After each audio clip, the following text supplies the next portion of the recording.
3-minute gun. Now it's time to go boat racing. Here's who will be racing in Heat 1A, presented for Seafair by Graham Trucking. Seafair thanks Home Street Boat, proud sponsor of the Home Street Bank Cup. To start Heat 1A is just a few minutes away. Seafair reminds you that all for your safety and the safety of those around you, everyone must be out of the water when the hydros are on the Ted Jones race course. Now it's time to go out on the water. Get out of the water and enjoy the world's fastest race boats. Heat 1A, presented for Seafair by Graham Trucking. Now to call Heat 1A is Brad Luce and Nate Brown. Thank you very much, Kay. As you'll see, all the boats are up and running. They're away from the dock. It's really great to see the 11 out there. Got on a plane. Their fuel control issues hopefully will subside for this heat. And Nate, we are 3 minutes and 45 seconds to the start, 3:45. Now, for those of you who have not seen this before, our start procedure is a little unique. That's one of the special features of unlimited hydroplane racing. You got a bit of a taste of it with our E350 class, but it is all on a clock start. And we're 3 minutes and 30 seconds away from that start. Our drivers can cut the race course from the front to the back at the lower end of the race course. Thank you, J. Michael Kelly, for giving a perfect example of how you can cut the race course. You can cut the race course from the back stretch to the front stretch up at the north end or the top end of the race course. So this is what we call the milling period, Nate Brown. What are these drivers trying to do? They're trying to see where they're on the course. They're looking at their timing marks they have, if they're in the right spot at the right time. They also are relying on their radio guys to tell them where the other guys are on the course too as well, because if you turn too soon, you kind of leave that lane open for another guy to be able to snap it from you. So what you want to do is you're trying to do the best you can to do your strategy you had beforehand, but that can be taken away from you. So good drivers, all these guys have 3 or 4 or 5 or 6 different strategies all in their pocket in case something happens.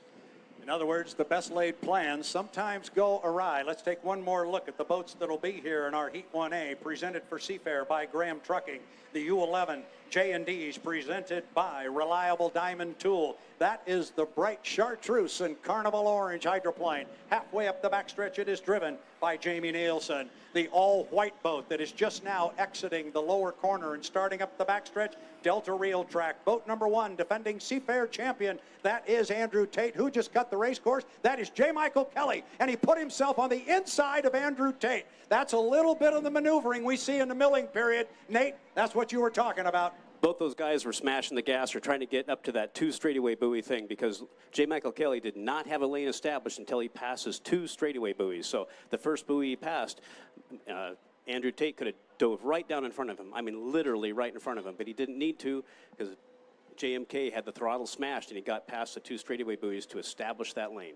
Great example there of cutting the race course to get lane position. Our 4th boat and rounding out our field is coming down to the lower corner right now. It is the all-red U7 Boitano Homes, driven by Bert Henderson out of Brockville, Ontario, Canada. Nielsen, Tate, Kelly, and Henderson. Minute 20. Minute 20. I don't know if you want to be down here as early as JMK is in the black and red boat, because the other part of the procedure, Nate, you cannot drop below 80 miles an hour. And if they do, they will get a warning from the referees. If they drop below 80, again, it is a penalty. So you can't get up to the top end of the course too early, and we got 2 of them up there bright and early, Nate. I think they'll make it, but it's going to be tight. They're not going to have a flying start. 50 seconds to the start. So now we'll have to keep an eye on things to see if Henderson is inside Nielsen right now, and I think they are sitting in lanes 1 and 2. And if that's the case, Kelly, the 3rd boat going up the backstretch with 35 seconds, Kelly will be in 3, and that would put Andrew Tate on the far outside. We've had a warning on Bert Henderson and a warning on Jamie Nielsen, the first 2 boats up there, and that is a speed warning. They've got to pick it up. One more warning, and it's not a warning, it's a penalty. Coming up on 15 seconds. 15 seconds to the start off the top end of the course, and it's going to be Henderson in 1. It's going to be Kelly in 2. It's going to be Tate in 3 and Nielsen on the outside. We're 3 seconds, 2 seconds, 1. Mark And exactly what you said, Nate Brown. There was no speed out there for Bert Henderson in lane 1. Nice start for Nielsen on the outside. It is a good start. It's clean. 4 of them down to the corner. Now we'll see who gets out of that first turn first. Gonna be J. Michael Kelly. And you can see the rooster tail on the outside. That's gonna be Andrew Tate. You've got 3 of them there that are running very close together up the backstretch. Nate, they're running right into that stiff breeze, and they're feeling it. They're flying that wing. You can see it on the monitor here, but they're really flying that wing. Great boat race right now. And you see Bert Henderson is back in 4th place. That's because he didn't bring any speed to the start-finish line. Remember, we're going to go 3 times around. J. Michael Kelly. Oh, looks like somebody got wet here. Oh, and that is Andrew Tate. He got wet coming out of that corner up there, and it's cost him some speed. Now it's J. Michael Kelly with 1 in the book and 2 more to go. Kelly's got about a rooster tail on the field. Kelly down to the corner first, and the Graham Trucking presents Beacon Plumbing. But what a race for second place. Nielsen had fuel flow problems. Seems to have them ironed out. And I'll tell you what, Andrew Tate still has got ideas about going after Kelly. But Nate Brown, he better keep an eye on his right side rear view mirror. He's got company in Jamie Nielsen. No, he sure does. He's got a radio guy right there telling him the same thing, going push it, push it, push it, push it, because he's right there ready to grab any mistake. Like that last lap where he got wet. I don't know if J. Michael pushed out or he kind of got caught in the spray, but either way, it slowed him down a bunch. But it's a great boat race. Let's spread it out a little bit right now.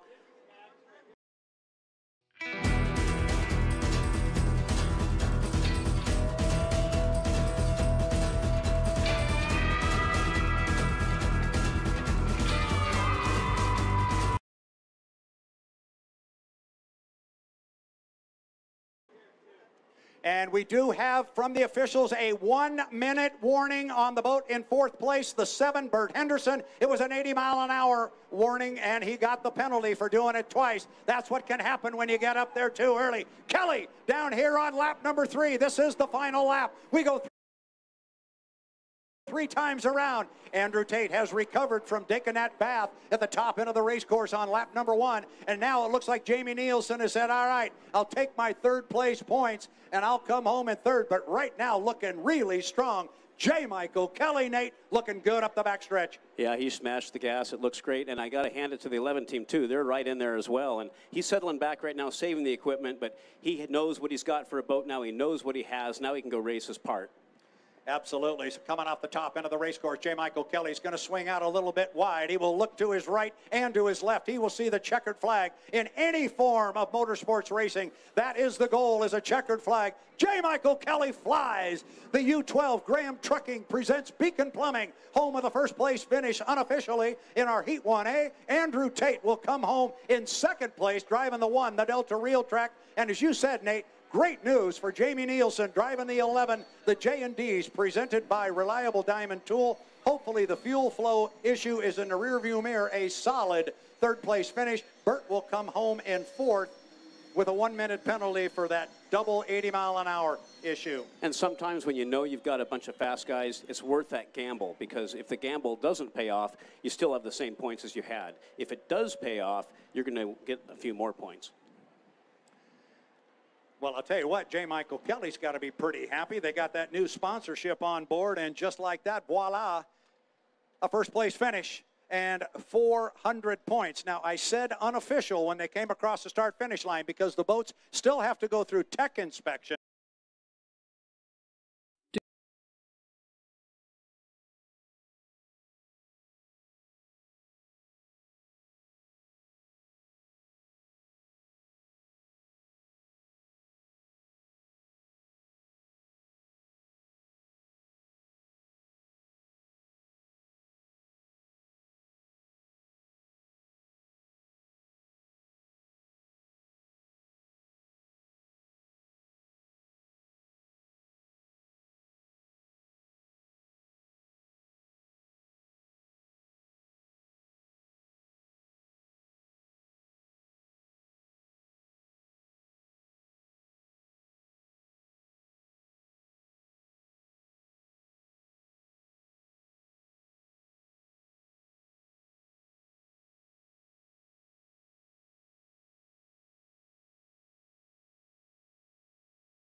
to go boat racing. Here's who will be racing in Heat 1B, presented for Seafair by Graham Trucking. Seafair thanks Home Street Bank, proud sponsor of the Home Street Bank Cup. Start of Heat 1B is in a few minutes away. Seafair reminds that for you and the safety around you, the friends around you, you must be out of the water when the hydros are on the Ted Jones race course. Now it's time to get out of the water and enjoy the world's fastest race boats. Heat 1B, presented for Seafair by Graham Trucking. We're here to call the race will be Brad Luce and Nate Brown. Thank you very much, Kay Brewer. Looking at the clock, we are 3 minutes and 45 seconds to the start. 3:45, now 3:42. To the start of our Heat 1B, it is sponsored and presented for Seafair by Graham Trucking. Let's quickly take a look again at the boats in this heat. The U-98, the Graham Trucking American Dream, driven by Corey Peabody. It is red, white, and blue. And Corey, I know, came away from the dock. I see him. He's up at the top end of the race course, coming off of the floating bridge turn. Going to be joined in this one by the U-1918, the Oberto Super Salami, driven by Jeff Bernard. That's the boat that's right at the entrance pin of the corner right now. And on his right side, and right in his right side rear view mirror, U6, the Miss Home Street, Jimmy Shane. He's our top qualifier. And rounding out our four-boat field, the U-99.9 Carstar powered Miss Rock KISW with Brian Perkins coming across start-finish line right now. And the guy who was running around the pit area from one end to the other, Nate, you made it back. I did, Brad. It's the stairs. I'm going to count them next time, but there's two more the next time you go up. Yeah, this is great cardio for me. I tell you, my age is wonderful. Wore-out boat racer climbing stairs. Your cardiologist will be very happy with you. Tomorrow morning, you'll be happy to see 5 more stairs on each flight. We're 2 minutes and 30 seconds to the start. That looks like a 7 on there, but pretend it's a 2. Yeah, we thought we got a countdown to 5 to the 5, and it was a countdown to 5. So we were a little tardy on our start. We had some mix-up on the official clock. But we're 2 minutes and 14 seconds away from the start. The situation is the same as before. Idea is to put your boat at the start-finish line with open water and a full head of steam right when the clock ticks 0. Don't get across that line too early. You get a 1-minute penalty. If you're a couple of seconds late or don't have boat speed, you're going to trail everybody into the first turn. And that's what these timing marks, Nate, are all about. That's exactly right. These guys are out there jockeying right now. You saw Jeff he had to hit his mark, so he squirted right through in front of the other boat and went right around the corner. Corey's going to have to go too, because they were going to get down here with a 1:30, and they're just not going to be able to scruff off that much time without dropping below 80 miles an hour. Now, here comes, yes. They both got a warning too already. The 1918 and the 98 both got a warning. So they were probably going too slow coming down and trying to hit that mark. So they've got to be careful. That's great. Good call. They've got to be careful now and make sure they stay above 80 miles an hour. Should not be a problem from where they are right now, because there's a 1:15 to the start, and Jeff is just now coming across start-finish line. And entering the lower corner down here is Brian Perkins in the 99.9 as we come up on the 1 minute mark with 3 seconds, 2 seconds, 1 mark. 1 minute. 1 minute to the start of our Heat 1B, presented for Seafair by Graham Trucking. Up the backstretch, and he is sitting in lane number 1, Nate, is Brian Perkins in that brand new 99.9 Carstar powered Miss Rock. He's a smidgy early. It's going to be tough for him to stay 80 and get a good squirt to the start. Jimmy, on the other hand, is really in a good spot right now. Yeah, Jimmy's going to come up behind him. That's Jimmy Shane driving the powder blue and white Home Street Bank. The Miss Home Street, lane 3, is going to go to Jeff Bernard. We've got a warning on the 99.9. So now everybody's had a warning with the exception of Jimmy Shane, but I think they're in a position now. Of course, the 99.9 Perkins, he's got to be careful because he's getting deep into that corner, although the rest of the field is starting to catch up on him now. Coming up on 15 seconds to the start. It's about a 9-second run off of that top end of the race course to the start-finish line. So they are a little early. We are inside 10 seconds, and now we're up on 5, 4, 3, 2, 1, mark. And it looks like a clean start, and Jeff Bernard in the 1918 gonna get down here first. The start is under review, which means the officials are gonna take a look at it. On my watch and my angle, it looked pretty good. Jimmy Shane in lane number 1. Look how important that lane position is, as Bernard took the lead into the corner with that inside lane, Nate, paying dividends for Jimmy Shane.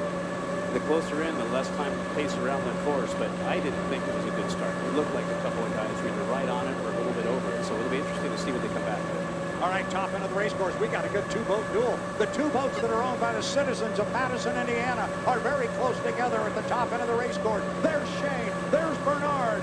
It's the Oberto on the outside. Oberto, Super Salami, and Jeff Bernard trying to run down his buddy Jimmy Shane. And doing it on the outside is a tall, tall order, because it is Shane with about 3, maybe 4 boat lengths on Bernard. To the entrance pin of the corner, all Jimmy Shane. Got a good race going out front. We've got a good race going for 3rd place. Keep an eye on that one, Nate. You got a good boat race going. I tell you what, I mean, Corey Peabody is doing great to stay up with the 99.9 like that. He's doing awesome. And so is Jeff Bernard. I'm really happy to see 2 teammates actually going deck to deck out there and pushing it. You wouldn't think that would normally happen, but I think these guys are teammates, but they're going for it on their course. I think they are racing for 2 very separate and distinct sponsors, and the sponsor says go, and they are going. So we're at the top end of the race course on the second of 3 times around. Shane to the exit pin of the corner up there. Still got his right side rear view mirror full of Jeff Bernard. Well, look at this race coming for 3rd. You talk about Peabody doing a good job. He's driving a great big race course. He's running about lap number 4 versus Perkins, who's on the inside 1. Yet look at Mr. Peabody. That's doing a great job staying in clean water, because it doesn't always mean inside. If he goes closer right now, he's going to get in the spray and get in the trough. He's got to hold tight to that 3rd lane right now to get this one. You have much better eyes than I do, Nate Brown, because we've just got it official. They have come down with a ruling on the start. The 1918, which is Jeff Bernard in the Oberto Super Salami and the U98 Corey Peabody, they both jumped the start. Yep. So they're going to get a 1-minute penalty. Wow, what that does for Mr. Perkins. He just now gets elevated up to 2nd place. Clearly, Jeff Bernard got the message. He has pulled his foot. Perkins is going to go by him anyway, but here comes the winner of our Heat 1B, presented for Seafair by Graham Trucking, Jimmy Shane. Miss Homestreet will come home in first. Then Jeff Bernard's going to come across, but he's got a 1-minute penalty.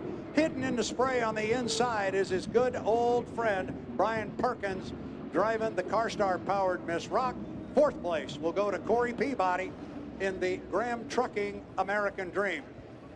Too bad we had the gun jumping, but there was some good boat racing out there. Yeah, there really was. And the fans up and down the beach want to see a good boat race. They don't really care about the point championship and all that. They want to see a good deck-to-deck boat race. And we saw a couple of good races out there. And it was a good start for Jimmy. I knew he was in a great spot. I'm also really happy for that team to put on Angel of the Wind stickers on the side of their boat. They're a serious sponsor that we're trying to get on board for next year. And I really appreciate, my hats off to Charlie Grooms and that team for doing that. It's really appreciated. Speaking of which, this is one of my favorite things right now. What's that? Don't you have somewhere to be? Do I? Yeah. Oh, the dock. I gotta go. He's got to run down. Yeah, I'm going to the dock. Okay, bye. He's sitting up here like, hey, this is great. Then they got something to drink. He's supposed to be down on the.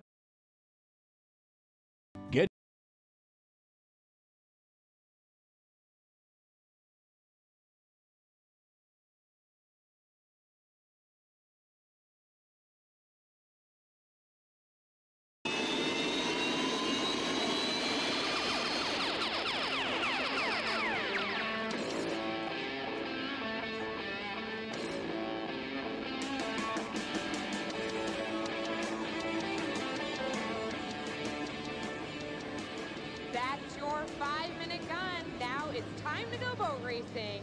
Here's who will be racing in Heat 2A, presented for Seafair by Anheuser-Busch. Seafair thanks Home Street Bank, proud sponsor of the Home Street Bank Cup. The start of Heat 2A is just a few minutes away. Seafair reminds you that for your safety and the safety of the ones around you, everyone must be out of the water. Here's the hydros on the Ted Jones race course. Now it's time to get out of the water and enjoy the world's fastest race boats. Heat 2A, presented for Seafair by Anheuser-Busch. Thank you very much, Kay Brewer. It's Heat 2A, as you said, presented by Anheuser-Busch. Nate Brown, you have been here before when you wake up race day morning and you find you've drawn all the hot dogs together. That's okay. You're driving across the bridge where I used to live. I drive across that floating bridge and look out at the race course and go, wow, this is really cool. And look at these guys right now. This start game has already started. These guys are already trying to figure out where the other guys are, what move they can make. See, Andrew just cut the course, and Jimmy's going around the course, so they're trying to separate themselves. You don't want to be next to the other boat. So Jimmy's doing his own deal. Andrew's doing his own deal. Corey's doing his own deal right now.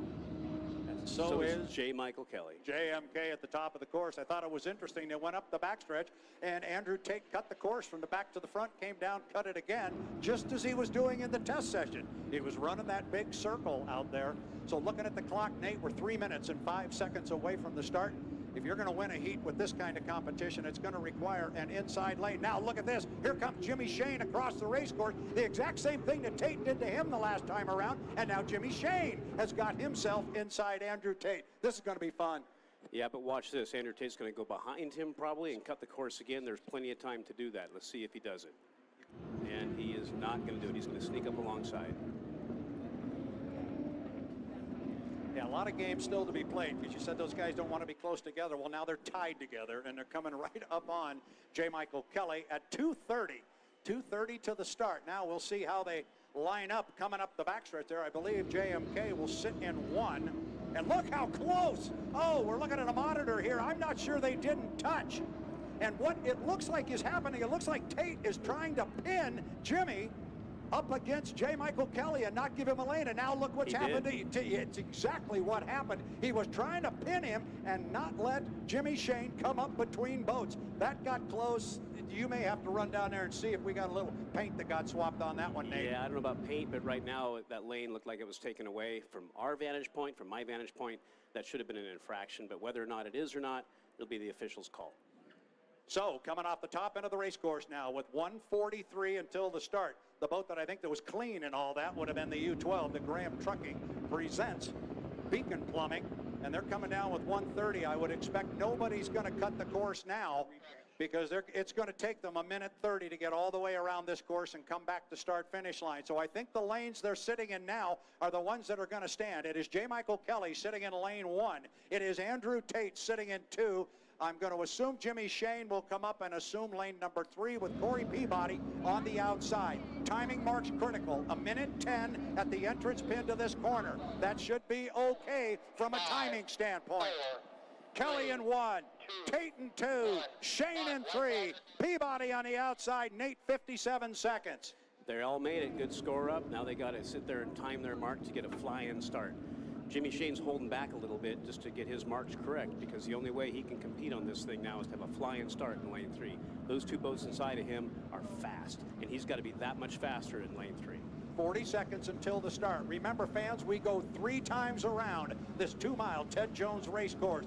Come later this afternoon in the winner-take-all final, we'll go 5 times around. But right now it's 3, and we're inside 30 seconds. The boats are holding those lanes. Kelly in 1, Tate in 2, Shane is in 3, and on the outside, Corey Peabody. Now top end of the race course. It's about a 9-second run off the exit pin of that buoy down to start-finish line. They are a little. We're at 13-12, and they are coming off the corner. They will fan out. Now it's all about that timing mark. We are 6 and 5. 4, 3, 2, 1, mark. It is a good start, and oh, did Jimmy Shane bring a lot of boat speed from lane 3, just exactly like you talked about, Nate. He's got a lot of boat speed, but he's on the outside. Shane has got the lead coming out the corner. That is Kelly on the inside. Between boats is Andrew Tate, the Delta Reel Track. Delta Reel Track, Andrew Tate is running down a hallway, Nate. His paybacks are always what they call a bummer, because right now he's got overlap on Tate, and I guarantee you he is taking that lane this corner. He's not going to come down on JMK. He's going to come down on... Holy cow, is Jimmy Shane showing an awful lot of boat speed. He brought a ton of it to the start-finish line at the beginning of the heat, and there he starts to tighten it up on Andrew, just exactly what you said, Nate. I think the lane is still there, but right now it doesn't make any difference. Jimmy Shane is running away and hiding. He's got a rooster tail and maybe a half on JMK in second place. Tate is about a half to 3/4 of a rooster tail behind JMK, and he's going to have to run a pretty wide race course to get around Mike, but that's what he's going to try and do. Off the corner, Jimmy Shane is flying, Nate. He's got a rocket on his hands right now. I know he's out there going, you know what? They put me in lane 3. I'm going to show them I can win from lane 3. So right now he's getting in their head again. Yeah, this is what we've talked about earlier today. You want to talk about sending a message? Holy smoke, is he sending one now? I've got it, and I've got it on the outside, and I drove around all of you. Here we come off the top into the race course. Jimmy Shane's going to come down to the U6, Miss Home Street. He looks to his right, looks to his left. He sees a white flag. That means one more lap to go. Fly in the boat, but his radio guys are telling him now, just find some clean water and bring it home sunny side up because you got everybody covered. Second place, J. Michael Kelly, and he has opened up a little bit of water on Andrew. That's going to be a tall order for Andrew run away on the outside, Nate. Still a great race, though. You look at the spacing between these boats between second and third. If the lane position was switched the other way around, Andrew would be in front of Jim. And Corey Peabody, I'm really impressed with that team. These guys are on the same lap. He's running his own program. He's keeping it together, making a start, making a finish. At the same time, Jimmy Cain's rocketing through that corner, coming down for a checkered flag. And I don't think Tate's going to have enough real estate, but he's closed up a little bit on JFK. Meanwhile, here comes our leader. Checkered flag flies Jimmy Shane in the home street bank of his home street. White flag. That looked checkered. That was a checkered flag. He comes out way wide for a photo opportunity now. Here comes J. Michael Kelly. He had to keep the hammer down, make sure he kept Tate in the right side rearview mirror, which he did. Second place to the Graham Trucking presents Beacon Plumbing. The third place boat, the Delta Reel Track U1, Andrew Tate, our winner. Apparent winner on the water, unofficial until they go through tech inspection. The U1, the Miss Home Street, Jimmy Shane out of Maple Valley, Washington. And here comes Corey Peabody, the young man out of Kent, driving the U98 Graham Trucking. He will come home in fourth place. Nate, 4 started, 4 finished. Did you know that there is a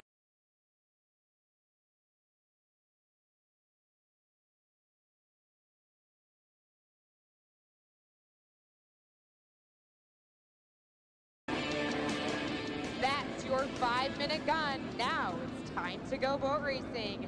Here's who will be racing in Heat 2B, presented to Seafair by Cathay Pacific. Seafair thanks Home Street Bank, proud sponsor of the Home Street Bank Cup. To start Heat 2B in just a few minutes away, Seafair reminds you that for your safety and the safety of those around you, everyone must be out of the water when the hydros are on the Ted Jones course. Now it's time to get out on the water and watch the world's fastest race boats, Heat 2B, presented for Seafair by Cathay Pacific. Thank you very much, Kay Brewer. We are 3 minutes and 55 seconds, 3:55 to the start of our Heat 2B. It's the 2019 Home Street Bank Cup. This particular heat presented by Cathay Pacific. Nate Brown, Bert Henderson, Jamie Nielsen, Perkins, and Jeff Bernard. Who do you like? Boy, right now I like the little duel going on up here up the front stretch. These guys are really close together for scoring procedures. You talk about a couple of guys who have known each other since they were knee-high to you and I. Jeff Bernard, who just cut the race course there, and that's Brian Perkins, going to come all the way down in the Carstar-powered Miss Rock.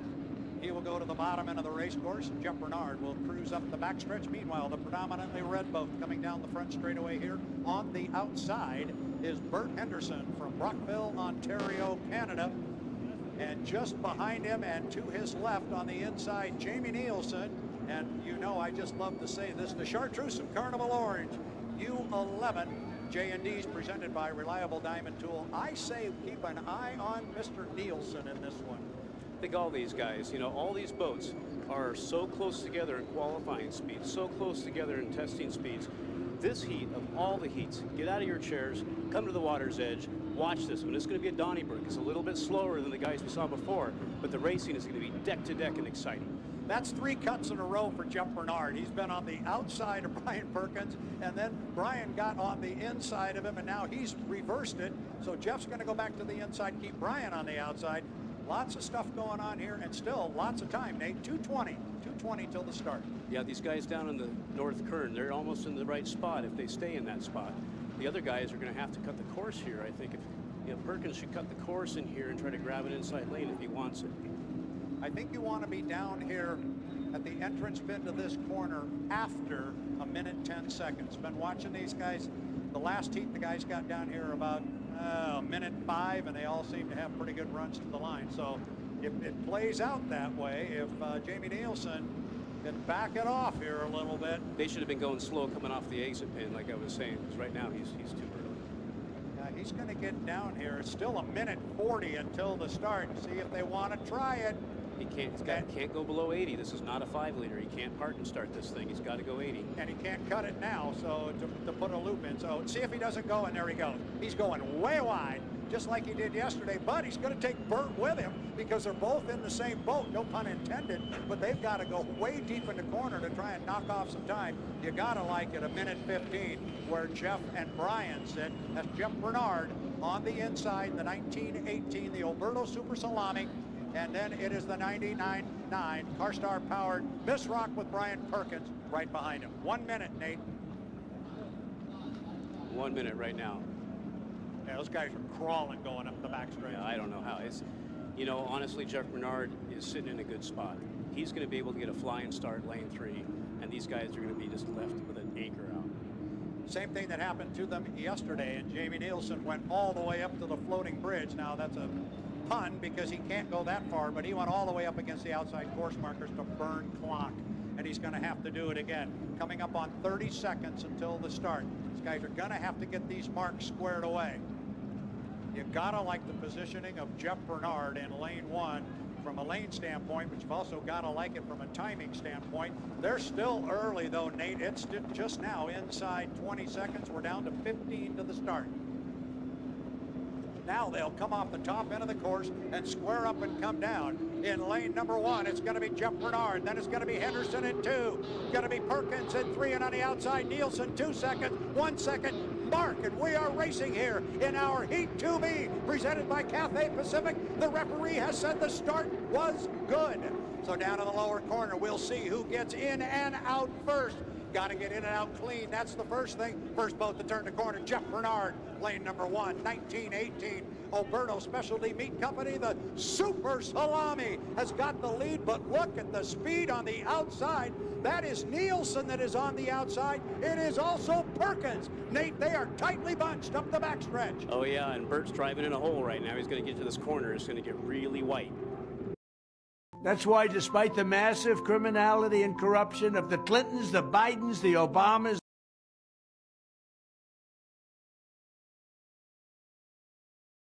look at Jamie Nielsen on the outside in the 11. J&D's presented by Reliable Diamond Tool, and he's going to come down almost dead even with Jeff. Jeff flying the boat on the inside, but look at the speed we're seeing out of Jamie Nielsen. Really got that chartreuse at Carnival Orange. He actually, Nate, he's got the lead at the entrance bed. He does. He's got to squeeze it down now to get it. He's got plenty of overlap on Perkins, so bring it on down, Jamie. And there he is, and what happened to Jeff? He's going down. Jeff has lost power in the 1918, and he's going dead in the water, and oh my goodness, now it is all Jamie Nielsen. What a tough break for Jeff Bernard. In the 1918 Alberto Super Salami, he is dead in the water. Nate, it's one thing to not win the heat, but it's another to get no points when you don't finish. Oh, and yesterday when he jumped the gun, now with no points this time. I mean, he's not in a good position right now for points. But look at Jamie Nielsen. He was rocking and rolling in lane 5. I know these guys are running a different engine. The fuel control started, and they're really happy. This is their strong motor with a real temperamental fuel control. So this was a good win for these guys, or so far. It's white flag lap right now. He is on his final lap, and this is the team that struggled mightily in the Tri-Cities. They struggled here yesterday, and this has got to feel real good if he can bring it home. Oh, Scott and Shannon Rainey, they are crossing their fingers, their toes, and everything they got. Could he come home with 400 points here in our Heat 2B presented by Cathay Pacific? And this would be the first heat win for this gentleman in an unlimited hydroplane. And it would also be the first win for this team, and really a great race for Jamie. I know he needs this, but look at Perkins. I mean, he's within virtually a tail and a half of this, and it's a brand new boat. I knew they had some issues with it too as well, and they're doing a great job. This is awesome. I am so happy for that race team and for Jamie Nielsen. He comes down, checkered flag flies. U11 J&Ds presented by Reliable Diamond Tool. Nielsen with 400 points, second place. Brian Perkins in the 99.9 Carstar powered Miss Rock, a brand new boat a week ago on Friday. And a man from Canada, Brookville, Ontario, Canada, Bert Henderson, will come home third in the Boitano Homes. Gotta feel bad for Jeff Bernard, dead in the water in the lower corner, no points.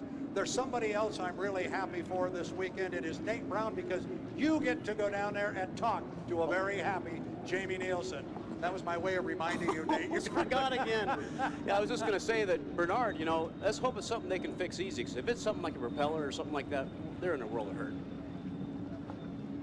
Yeah, it is. And I don't see Jeff. He didn't move, did he? Did he just drift by? Oh, now I do. I see him. He's right at the exit pin. So Nate Brown is going to buckle up, put on some new hardware. Nate thought this was going to be a great cushy job. He could just come up here and sit down and put his feet up, call some boat racing, and be good. Now we got him running all over the pit area. So, Kay Brewer. Yes, Bradley Luce. What do you think of that one? That was a fun race to watch. Not sure exactly, like you were saying, what happened with the 1918. From our view and from what I was watching, I'm wondering if he got pitched, hosed down, and maybe burnt out the fire on that one. So we might have to watch for the judges' review. We do have drones that are flying above these corners to make sure that these drivers stay in their own lane. If they do cross in front of each other's lanes, it's a penalty. I mean, we'll have to see exactly what happened on that. Might want to watch the review that turn and see what happened. But Jeff Bernard, he has popped the lid open and bringing her back in. Unfortunately, not on his own power. Yeah, and I want to, on the air here, I want to lean over toward our Kim Meredith here, who monitors the H1 Unlimited radio. There was no chatter on the radio about 80-mile-an-hour warnings before the start. She's shaking her head. No, she doesn't like talking on a microphone, but she does a whale of a job here. And she shook her head. No, she did not hear of any warnings, and we were worried that maybe Jamie was going to get one. He was up there awfully early. Well, you said he did it yesterday. Maybe that is part of their strategic moves, but I don't think that they'll do that later on, because if you do it at 2 races or expecting it in the 3rd, they might want to do something. You can hear the crowd. Yes. Take it. Hey, I got a lot of excitement down here. Scott Rainey, your whole team back here is like you won the gold. This is the Vantage holster right here. It is arguably the world's most comfortable holster. First thing you need to know about it, you don't need a belt with a Vantage holster. This built-in belt right here allows you to carry in any kind of clothing, whether that's basketball shorts, sweatpants, or if you're a female, you want to wear a dress, you can wear this holster all day long super comfortably. And comfort really is key with the Vantage holster. What I did when I designed this is I made it with a yoga pants material here on the inside. Now there is a scientific term for it, but all you need to know is this is a performance material that is super comfortable. It wicks away sweat and doesn't absorb odor. I actually extended that same material into the belt itself, which means that when you're wearing this, you don't have to worry about this holster being slimy or stinky. Now the belt itself is 3.5 inches tall, which I've discovered is the perfect height for a belt like this. That's because if it's too skinny, when you bend over, it's going to dig into your side or dig into your stomach, and if it's too big, it's going to feel like you're wearing body armor or a corset. Not that comfortable. On the other side of the holster, we have the holster itself made out of 1000D Cordura. This is a super tough material. The military uses it a ton because it's not only tough, it's super flexible. Because it's so tough, this holster is going to last you a lifetime. That's going to save you a ton of money over the course of 10 or 15 years. You don't have to buy replacement holsters. And on that note, you should know that this holster works with 99% of all modern guns or pistols, and that means that, hey, this one holster can replace tons of different holsters. No more swapping between holsters, between guns. You have one holster that can do it all. This has 2 magazine pouches. These duty pouches allow you to carry 2 mags or maybe a backup light, so that way you can have a total of 3 magazines or 2 magazines. Well, the best is yet to come. You know, we gotta keep our heads here. That's one heat. Gathering points, get ready for the final, and keep learning. Keep learning. That's the game. That's right. Nice job with the J&Ds, and it looked flying. I'll wait till after TV. We'll interview Jamie. Thank you. Boy, Nate, we could hear the cheer all the way up here. Your mic was open, and I think even if your mic was off, we would have been able to hear that. That was awesome. An awfully, awfully happy Jamie Nielsen. He got the call 2 weeks ago to become the driver of that beautiful hydroplane.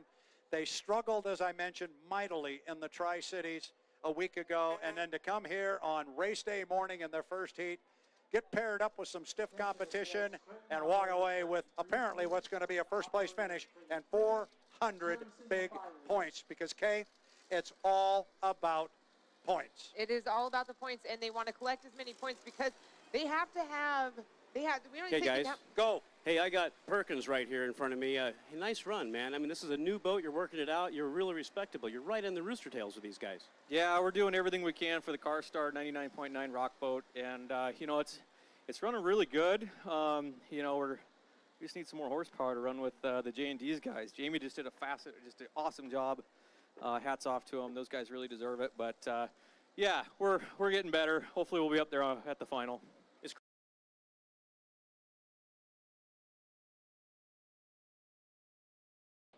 Two, one, mark.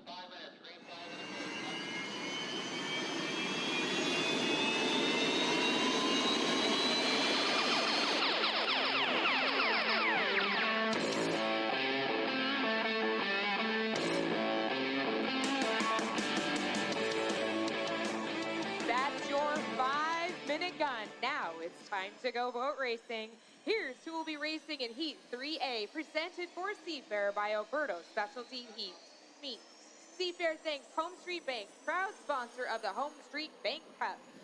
The start of Heat 3A is just a few minutes away. Seafair reminds you that for your own safety and the safety of those around you, everyone must be out of the water while the hydros are on the Ted Jones racecourse. Now, it's time to get out on the water and enjoy the world's fastest hydroplanes. 3A, presented for Seafair by Alberto Specialty Meats. Thank you very much, Kay Brewer. Looking at the clock, you're right on time. 4 minutes to the start of Heat 3A, presented to Seafair by Alberto Specialty Meats. We've gone down the list a couple of times. Let's do it again. Let's start with U1, Delta Real Track.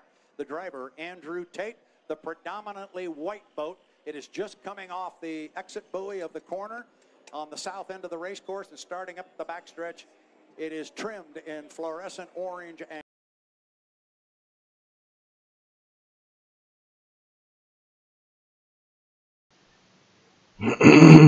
What's going on, everybody? What's going on? I hope you guys are good. I hope everybody's good. I appreciate you guys for coming through. Please share the video. Share the video. I love you guys. See you guys soon. I'll pop the camera on in 1 second. I love you guys. Appreciate you. Again, share the channel. Share the channel. Go download the game. Hydro 2D, baby. Hydro 2D. Let's get it. Seafair coverage. Most of the day. Love you guys. Let's get it. Oh, might even pop some Blue Angels in here too. You know, just to give it a little bit of a realistic feel. Let's go.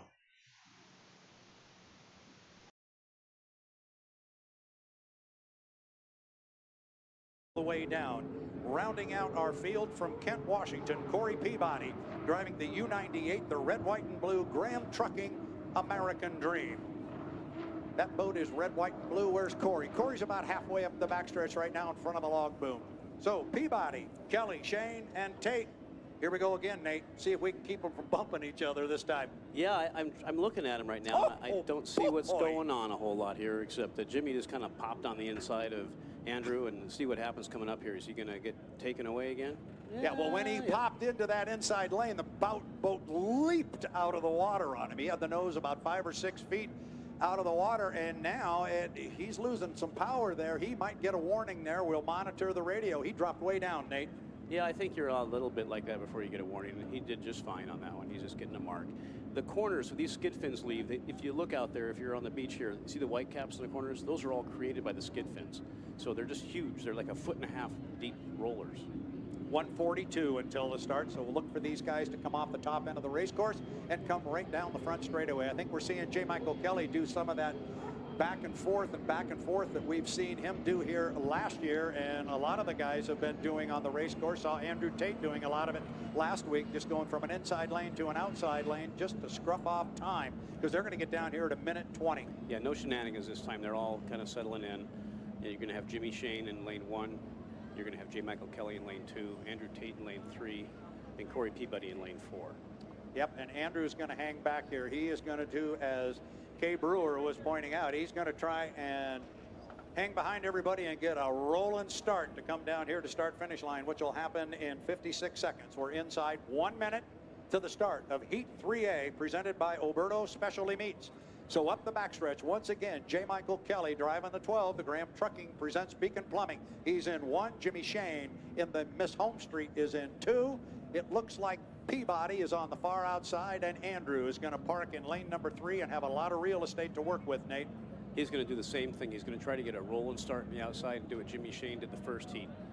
So you can tell right now the other guys are just a smidgey early, and they're not going to be a full head of steam. And Andrew, unfortunately, kind of crept up there a little bit early, I think. He could have held back a little bit. Driving around, Jimmy Shane would be a tall order. Are you still wearing enough layers to insulate Alaska? That's why you need the new and improved bearskin hoodie. He's got to get on it now. 15 seconds until the start. Now we're inside that. They square up and come down. It is Kelly in 1, Shane in 2, Tater in 3, and Peabody on the outside. We're 4 seconds. 3, 2, 1. Mark. They are across the start-finish line. Jimmy Shane again's got the jump on the field. The start has been ruled good by the official. Now we'll see if he gets dividends. He beat J. Michael Kelly on the inside, but it was a lot of boat speed in that powder blue Miss Home Street, and you see he's got about a 2-boat length lead on J. Michael Kelly to get to the exit pin and start down the backstretch. This looks like a rerun of Heat 2A. Jimmy Shane just flying around the backstretch. He is driving away from JMK, and on the outside, buried in the rooster tail, is Andrew Tate. Nate, he looks really hot. Wow, I'll tell you what, Jimmy Shane just took a really rough corner down there. Hope everything's okay. He lost some ground, and JMK is going to sneak up a little bit on the inside, but yeah, Jimmy Shane took a hop there. He's flying that thing, though. Look at him coming up. Coming down here to put one in the books, and Shane, yes, if he had a problem, he has got it figured back out. But now the race is going to be for second and third, because look at Andrew Tate on the far outside. Tate is going to pull up with a couple of boat lengths at JMK. Again, it's just like 2A, Nate, because Andrew's got to drive a huge race course where JMK's sitting in lane 1. Yep, JMK's in some slop, and Andrew's going to be out in some smooth water. And if he hangs in there and that finds a smooth lane out there fairly close to that roller, he's going to be able to beat JMK. He's got to hold it in as tight as he can. There you look at him. He's pulling in front right now. He just flew by him up the backstretch, but now they get up to the top end of the course. JMK is able to stay tight on the buoy row, but Andrew Tate's got better water, but he's on the far outside. Meanwhile, Jimmy Shane comes off the top end of the race course. He will come down. He will get the white flag, meaning 1 more to go. It's been a perfect weekend so far for Jimmy Shane, but look at our race for second place. Second place now clearly belongs to Andrew Tate in the U1, the Delta Real track. We got something coming apart on. The cowling is hanging up on his wing. It is. The cowling has come off of the U12, and there's no cover over the engine. That's why it looks very low profile, but that cowling is hanging on the horizontal stabilizer. He's got the inner cowling hanging on the horizontal stabilizer. All he's got to do is whip it around this corner. I know his crew was going, come on, hang in there. Do not lose that intermediate cowling, because you've got to build another one if you don't have it. So he can take it easy and come home in third place and take his 225 third place points. He will be in great shape to make it into the final. Meanwhile, our leader, and he has dominated this set of boats in 2 back-to-back heats in 2A, this time in 3A, presented by Alberto Specialty Meats. Jimmy Shane driving him his home street, the U6. A dominant victory here, and he has sent a message. I can beat you guys on the outside. Give me an inside lane, I can handle that too. His timing marks are right on. And it's Andrew Tate. He comes down and will pick up a second place.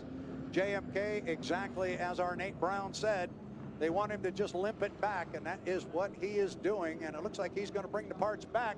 I don't know how he still has that cowling on there, but like you said, you want to get the team wants that thing in there. You can see them anxiously out here on the dock waiting for Jamie Michael Kelly to bring it in. And it brings new meaning to this. Jimmy Shane won that heat, but boats were tearing apart trying to keep up with him. But J. Michael Kelly able to hold on to that. And you know what, though? I have a feeling there's going to be some serious damage on that, because see where that is sitting on the back of that turbine. It might have some.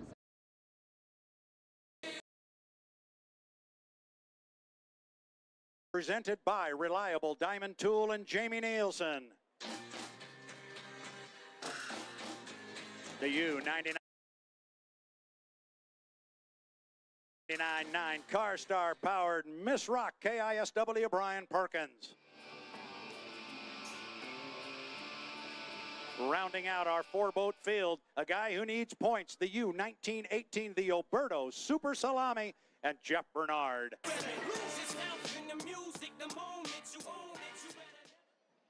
Stand by for the 5-minute gun. Mark, 5 minutes, time to get boats.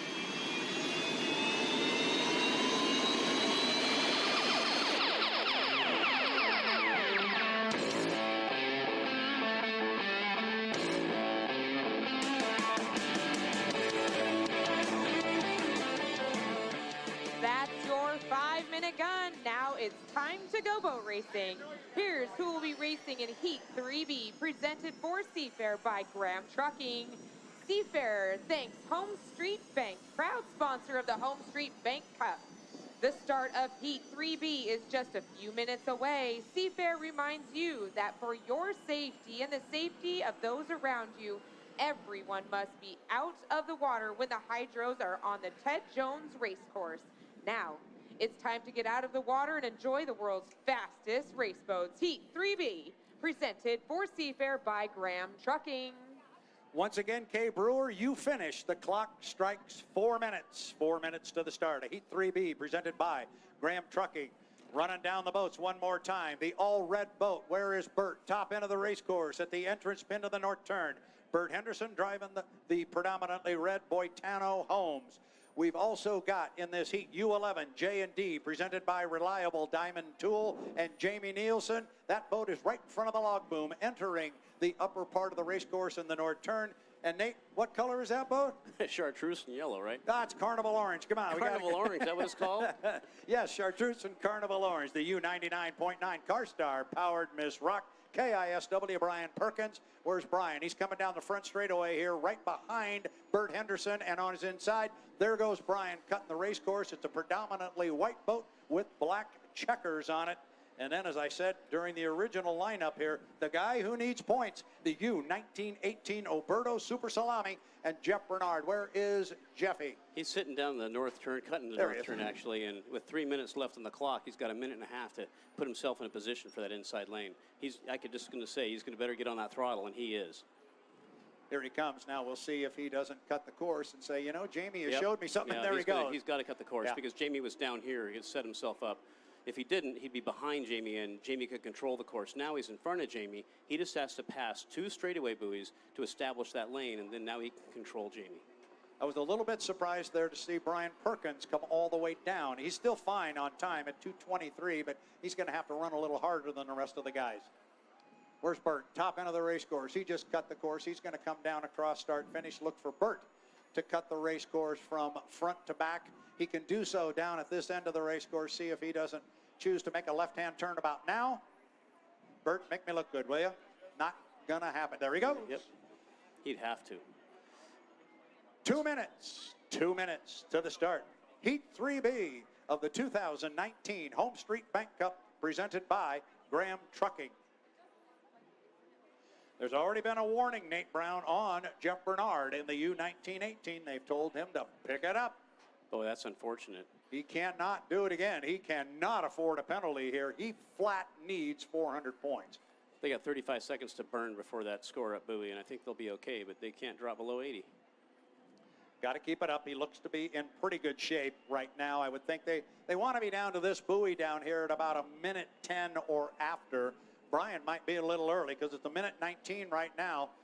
And here comes Jamie and Jeff. That's Jeff on the inside at 1:14. I think they'll be okay, but boy, Jeff's got to be careful here. So we're 7 seconds away from the 1 minute mark. We're 3, 2, 1, mark. 1 minute. 1 minute to Heat 3Bs presented to Seafair by Graham Trucking. Henderson, Nielsen, Perkins, Bernard. Brian's way early. Yep. I mean, he's I don't know how he's going to do that with 45 seconds left in that part of the course. If they'd show us on a monitor, we could see if maybe he doesn't decide to just go way wide and scruff off some time, because there's still 35 seconds until the start. He is right now sitting on an inside lane, and he's still sitting there. He's going slow. He's committed now. He's going to have to stay there. 25 seconds, and he is on the inside lane. Coming up behind him is the balance of the field. Bernard's going to be in 2. Nielsen's going to be in 3. And it's going to be Bert Henderson on the outside. We've got another warning now on the 99.9.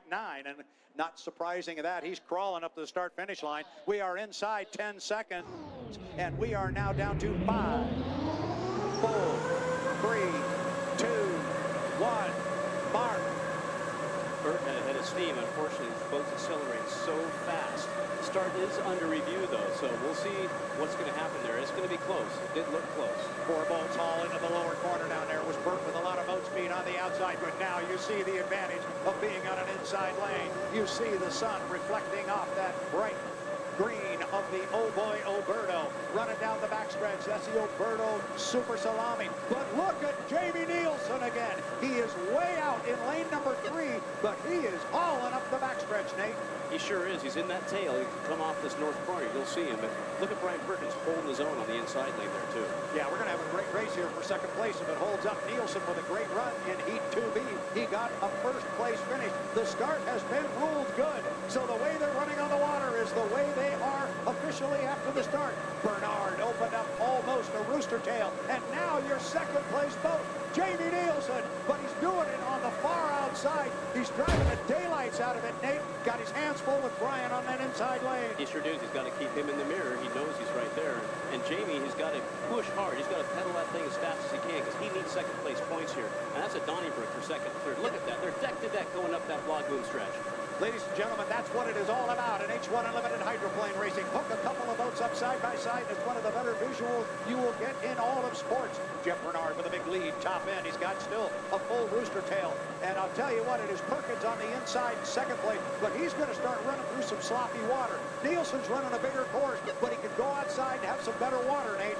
He sure can, but you know, Perkins' boat for such a brand new boat is handling that rough water pretty good. They're still deck to deck coming up the front stretch. You look through that tail, there they are. There's not a hair between them. Boy, they are really running, and Bernard's got it. He's got boats in his left side mirror. He's got a boat in his right side mirror. This is the checkered flag lap. Nielsen's got to get those second place points. Perkins doing everything he can. And look at Brian pull up on Jeff Bernard. That was a great whale of a corner. Whatever, holy cow. Whatever he did on that corner, do it again, and it's going to be there because Jamie's got a little bit of tough go now. And Nielsen is flying. This is going to be quite a finish here as they're going to come down. It's our Heat 3B. Oh, look at Jamie. He's right out in front of him now. He's really rocketing. This is going to be a great finish to Heat 3B presented by Graham Trucking. Going to be a drag race off the top end of the race course. They square up and come down. Looking for the checkered flag. I think Bernard's going to get it, but the second place is going to go to Jamie Nielsen. Nielsen on the outside is going to get second place. And third place is going to go to Brian Perkins in the 99.9. Holy smoke, Carstar powered Miss Rock KISW. That's the best that new boat has run. Holy cow, that was fun. And Bernard got out front and it kind of looked like maybe that part of the race was over. Not at all. That was a great race. And, you know, I just realized, and Kay reminded me, I had to get down there in the dock. But that was an excited one to watch. And I'm excited up here in the tower. I think all the fans were excited up and down the beach, too, as well. Wow. Nate, that was awesome. And fans here, I'm assuming you like that one. That's what H1 Unlimited Racing is like at its best. You don't have to have the boats side by side out front. As long as you just get a couple of boats hooked up and they start throwing that water in the air on a beautiful Lake Washington in a gorgeous setting like this, it doesn't get any better than that.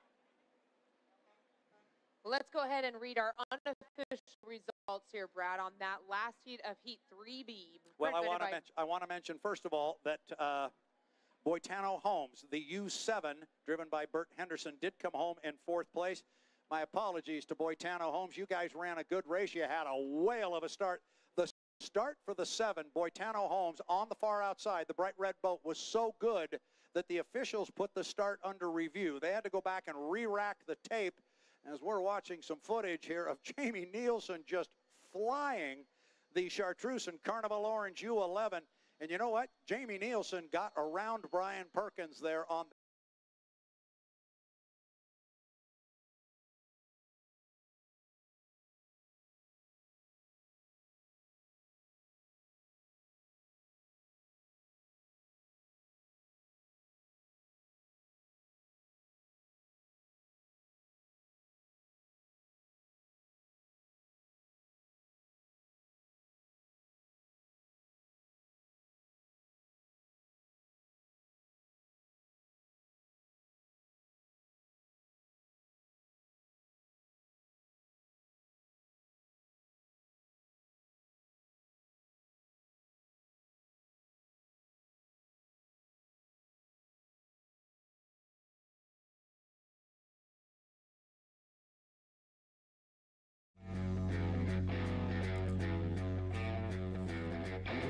this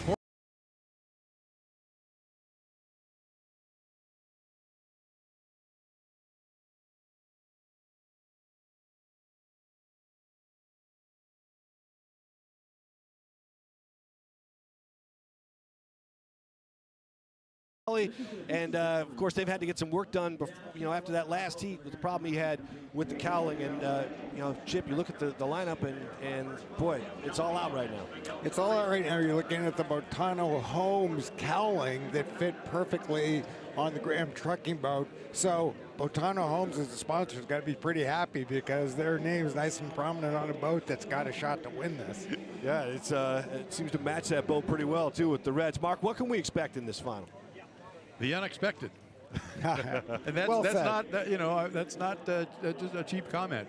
I have no idea what's going to happen because you've got every one of these guys wanting the inside lane, maybe somebody wanting lane 2 who thinks they can drive around whoever's in lane 1 because they want a little better water.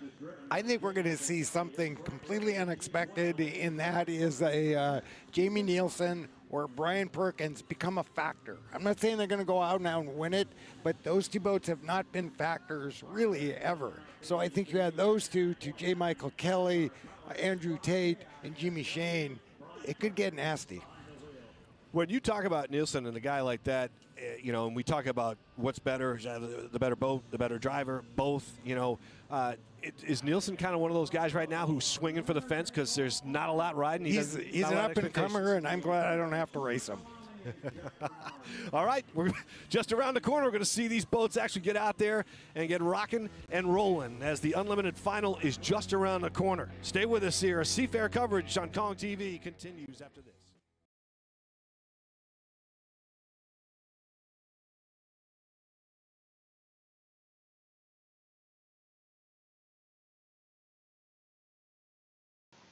What's going on, y'all? Once again, I want to just say thank you guys for coming through.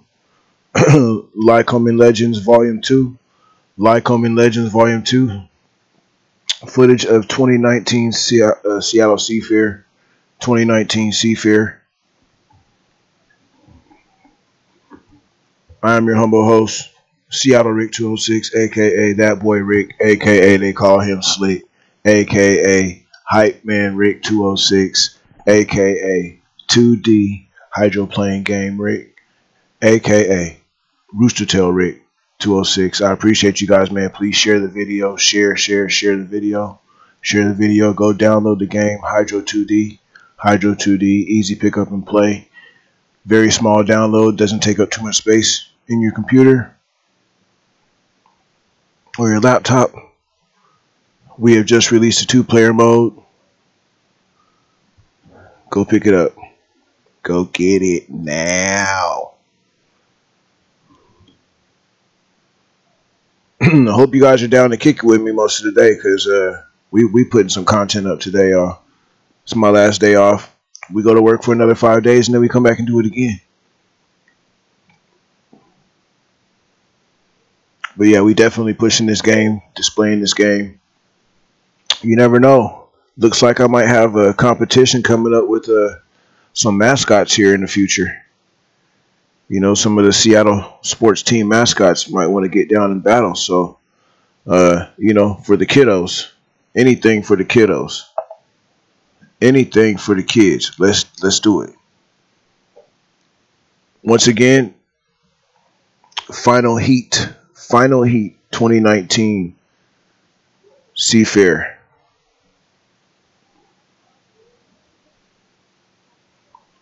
See you guys in a second.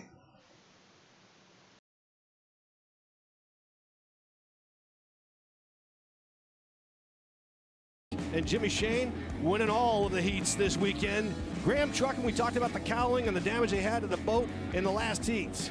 Now they have a different cowling with the help of the boy Tano Holmes. And surprised to be in the finals, maybe Carstar and Brian Perkins, who's had a nice weekend so far and hopefully making a little bit noise here as we get set for the Unlimited Final. Attention, Patriots, this deal's for you. Here's a free mystery box. Take it. It's yours.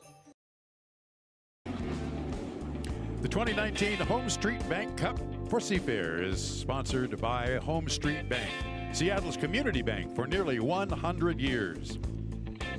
We look at the conditions out here on Lake Washington, and again, it really has been a beautiful day. A little bit of wind, a little bit, then it calms down. Now it seems like it's relatively calm out here. When we look at the lineup for the Unlimited Finals, oh boy, 7 boats out there, and it is going to be a lot of waves out there. It's going to be really interesting to see who gets control, and if Jimmy Shane can get out in front and stretch it out a little bit. We'll find out if he has that.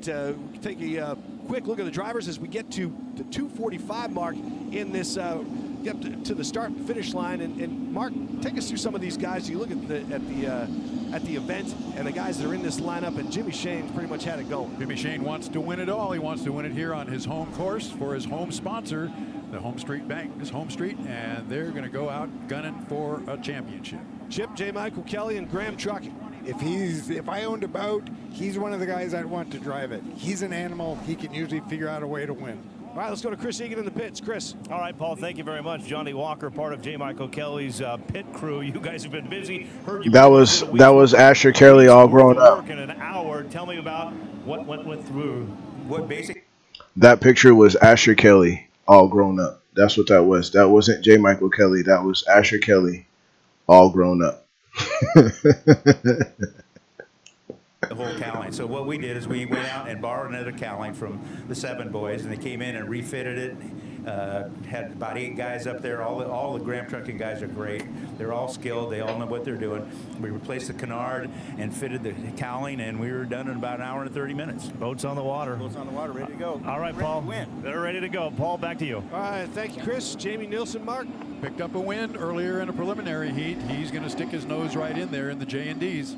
And Andrew Tate in the Delta Real Track, Chip. A second-generation race driver. He ran against his father, Mark Tate.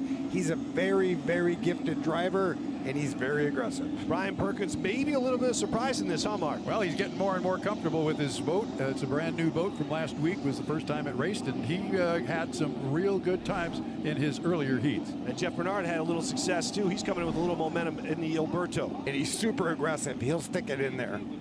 And finally, Corey Peabody, Graham Trucking American Dream. Yeah, he's going to be the trailer, and that's a rough place. Chip knows all about that. It's rough back there, really rough. Well, they're getting ready to go here, and we are getting ready to bring it to you. 40 seconds to go before the start. And Mark, I know you said expect the unexpected, and you're going to take us through this thing and make the call for us. I'll do the, you know, this is, I've called about 75 unlimited hydroplane races right now. This minute, I'm as nervous as anybody. It looks like J. Michael Kelly is on the inside, and it looks like Jamie Nielsen is next to him as they come around the north turn. 17 seconds to go, and they are early. It's about a 12-second run at speed. J. Michael Kelly slows down just a little bit. I can't see, I think in lane 3 is going to be Jimmy Shane, Jeff Bernard in lane 4. They're still, and look at Kelly is slowing way down. So is Nielsen, and the guy with the speed on the outside is Brian Perkins. He is going to lead him across the line. Brian Perkins takes him into the south turn. He's on the outside, though. He's got a long ways to go, and I'll bet it's Jimmy Shane who pops out from behind that big yellow buoy in first place. But right next to him is J. Michael Kelly. They're about 3 boat lengths behind. Kelly on the inside, Shane on the outside, and you've got a whole lot of other boats hidden in the rooster tail. But right now, it's all between Jimmy Shane in the home street and J. Michael Kelly in the Graham Trucking. Now, the boat in first place, Jimmy Shane, cannot come over to lane 1 till he's got 5 boat lengths, and he doesn't have that yet. He's going to try to pinch. Oh, a great turn for Kelly right around that buoy. He's tight in lane 1, and Shane gave him a lot of racing room there. Well, he gave him enough. I would say it's a lot, but J. Michael will not give up. He'll keep sticking it in there, but I don't know that he's got enough boat to do it. But here comes Andrew Tate on the outside. It could be a great race for second. Yes, Andrew Tate is now just about to overtake J. Michael Kelly, and Jamie Nielsen to slip back to 4th. Your leaders on the race course on lap number 2 are going to go 5 times around. It is J. Michael Kelly in second by about 6-7 boat lengths, and Jimmy Shane up the backstretch in first place. And then Andrew Tate, he's chasing Kelly for second place, but he's not closing up much water right now. No, Shane is not running away from Graham Trucking at all. They are basically where they were last lap. So if Shane has one little problem, he's going to have J. Michael Kelly all over him. And Mike made another real tight turn at the end of lap number 2. It's Shane But then it's Kelly, and here comes Andrew Tate. Now, Andrew's running a lot longer race course, Chip. He's out in middle lane number 4, actually, because Jamie Nielsen is inside him. Andrew Tate's got an extremely fast boat, but Jimmy Shane did what he had to do, which was find clear water. He didn't get in a fight for the inside lane. J. Michael Kelly did get in a fight for the inside lane. He had to get up there so early. He didn't have much boat speed at the start line. And we may have had a penalty on Kelly because he went under 80 miles an hour twice, and we have a gun jumper, and that was Brian Perkins. So he'll have a 1-minute penalty as well. But Kelly is still chasing Jimmy Shane. Come around for the end of this lap. Still the green flag, still a couple more laps to go, but right now Shane has it all in control. He's got about a full rooster tail lead over J. Michael Kelly, and then it's a long ways back now to Andrew Tate, who's running a real wide, long race course, Chip. He's not going to be able to catch Kelly or Shane from out there. But he's probably going to be second place because it looks like J. Michael's going to get a penalty for going too slow. He was going too slow because he was going up to get the inside line. You can't go below 80 miles an hour or you get a penalty. And that's what happened to J. Michael Kelly, who you see right there. Now, I think right at the start line, that may have been the second time, which is when you get the penalty because he was slowed way, way, way down. Top of the turn now is your leader on the race course. It is Jimmy Shane. And he's moved over just a little bit, still is in lane number 2, and this is the white flag lap, so they've got one more to go. One more time around this 2-mile Ted Jones race course, Chip, and Jimmy Shane is taking it out a little wider now, and he is going to get about another 2/3 of a lap. But he's hearing all kinds of strange noises right now. This is the hardest lap. Nobody's really pushing you. The race is yours, and you start hearing things that you never heard before, worrying about gearboxes, engines, propellers, but that's a really well-prepared boat. I don't think he has anything to be worried about. No, I don't think he does either, and he's halfway up the backstretch. He is motoring along in first place, and he's about to pass Corey Peabody. Corey's away on the outside, so he's about to lap Corey Peabody. Jimmy Shane through the north turn for the final time. He's at the entrance buoy. He is at the apex. And the exit buoy is coming up on his left-hand side. He's going to bring it way wide so the fans on the shore can see. Jimmy Shane comes down to take the Home Street Bank Cup here at Seafair 2019. Jimmy Shane is your winner. J. Michael Kelly will cross in second place physically on the race course, but we did hear a 1-minute penalty for that, dropping below 80 miles an hour, so we'll call Andrew Tate as second. Now, Chip, here's an interesting thing to think about. Corey Peabody was lapped by Jimmy Shane, and J. Michael Kelly has passed him as well.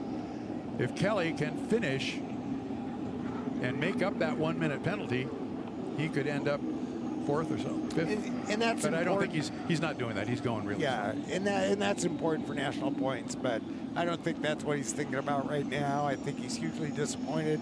This wasn't the final that we anticipated. I thought it was going to be a tougher final for Shane. It wasn't. He did a really smart thing. He just stayed out of the mess. He found himself some clean water. He remembered that he had a really superior boat, and he just was patient and let the boat do the work.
Here at Seafair, we will demonstrate these maneuvers at very low altitude in traditional Blue Angel formation so that you may see and take pride in the precise fashion in which your Navy and Marine Corps pilots are trained to fly.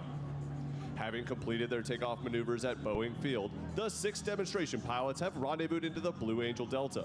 In this formation, the 2 solo pilots have joined in the outboard positions to create our signature 6-plane formation. As they approach, I would like to take this opportunity to introduce the demonstration pilots you'll be watching perform here this afternoon.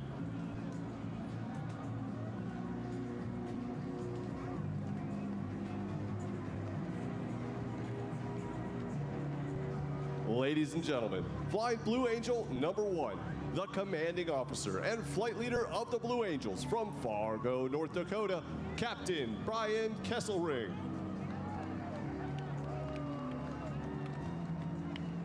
Flying Blue Angel number 2, the right wingman from Yorktown, Virginia, Lieutenant Chris Kapushansky.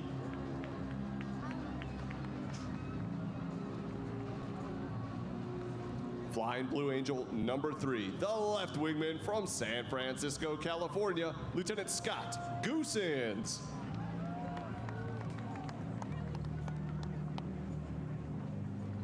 Flying Blue Angel number 4, the slot pilot from Kingwood, Texas, Major Frank Zastapil. Flying Blue Angel number 5, the lead solo from Atlanta, Georgia, Lieutenant Commander Kerry Rickoff. Flying Blue Angel number 6, the opposing solo from Woodlawn, Tennessee, Lieutenant Commander Julius Bratton.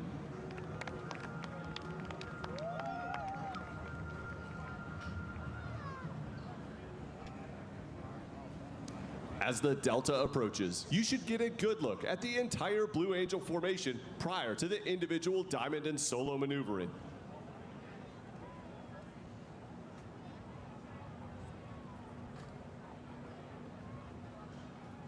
Now, directly before you, the Blue Angels 2022.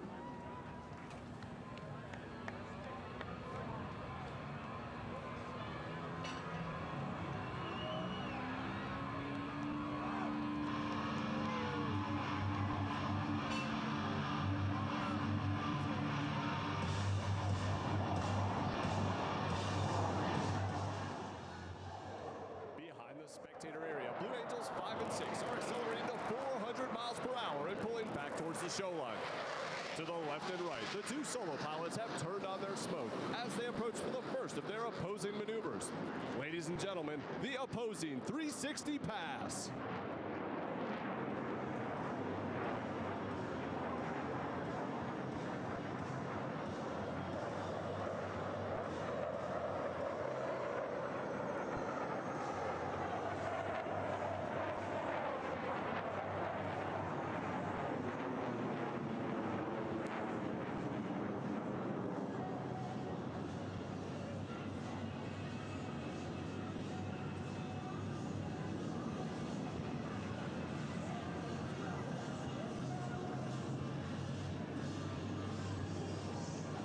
The Blue Angel Diamond will momentarily be making its approach from the right.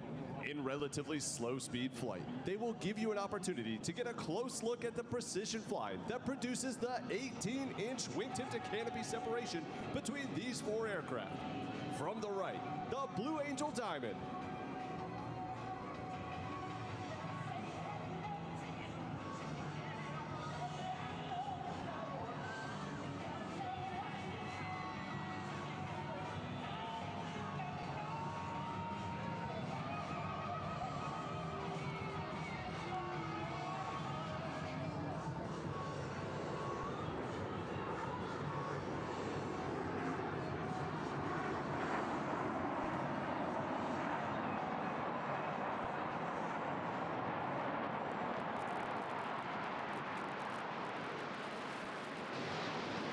Sensation of weightlessness or ballistic flight, similar to that experienced by astronauts in space, will now be felt by the 2 solo pilots.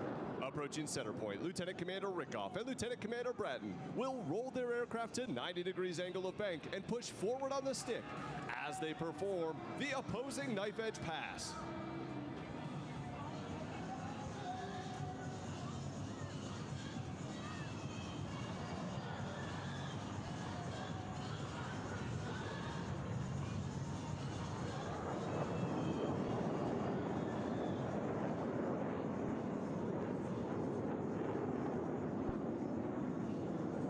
diamond is approaching for a maneuver that is likely familiar to those of you who have seen the Blue Angels perform in the past. From the right, at 400 miles per hour, the diamond roll. All 4 aircraft flying as one in this graceful 360-degree rolling maneuver.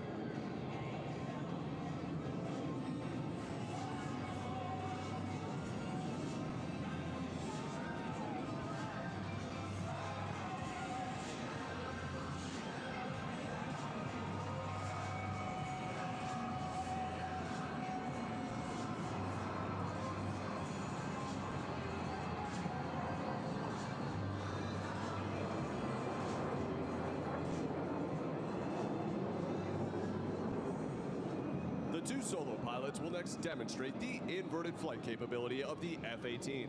Approaching inverted from the left and right, they will roll their aircraft 360 degrees, crossing over center point. Ladies and gentlemen, the opposing inverted to inverted roll.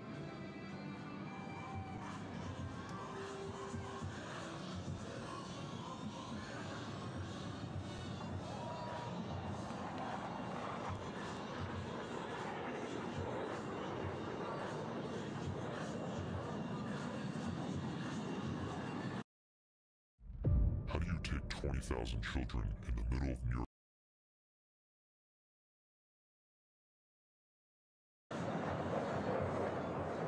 To the left, the Diamond is setting up for their next maneuver. Approaching center point on Captain Kesselring's command, all 4 pilots will simultaneously roll their aircraft 360 degrees as they perform the Diamond aileron roll. Here's Captain Kesselring.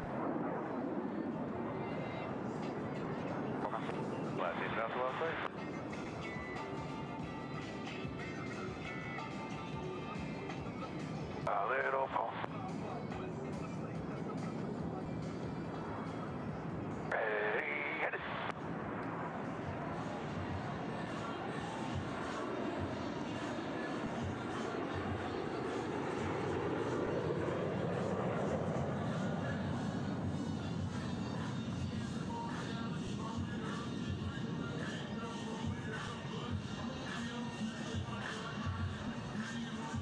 Aircraft pilots and enthusiasts who appreciate the difficulties associated with carrier aviation will enjoy this next maneuver demonstrated by the 2 solo pilots.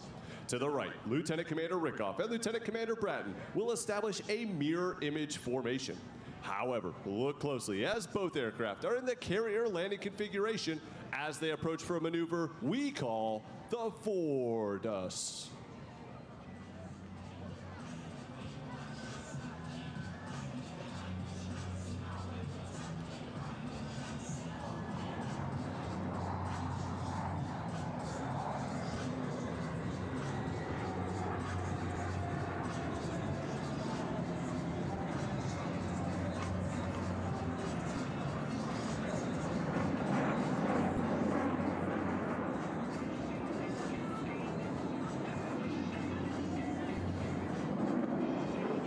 For Navy and Marine Corps pilots who must land their aircraft on the small and sometimes pitching deck of an aircraft carrier at sea, slow-speed flight is just as important as high-speed flight.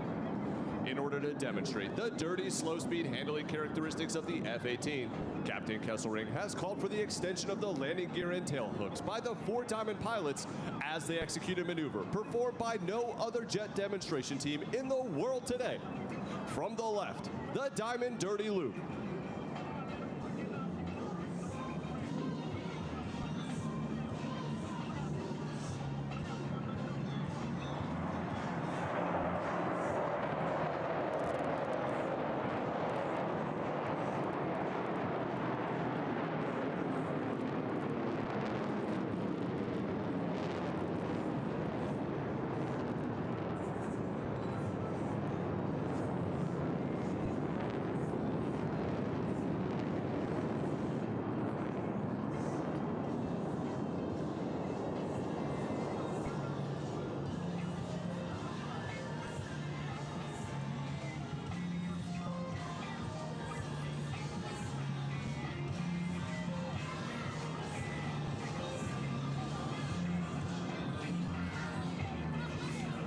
To the left, Lieutenant Commander Rickoff is approaching to demonstrate the maximum performance turn radius of the F-18. He'll execute a 7.5 G afterburning turn and exit the show line to the right.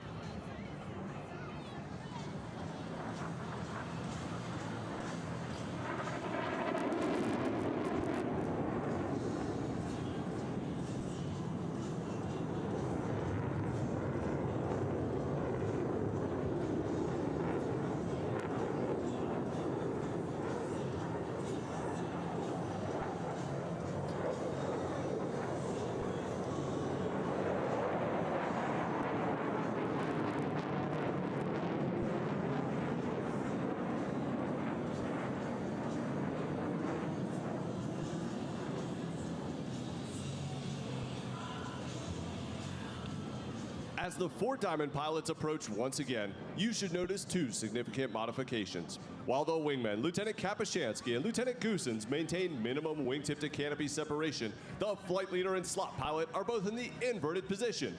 From the right, the Blue Angel double Farvel.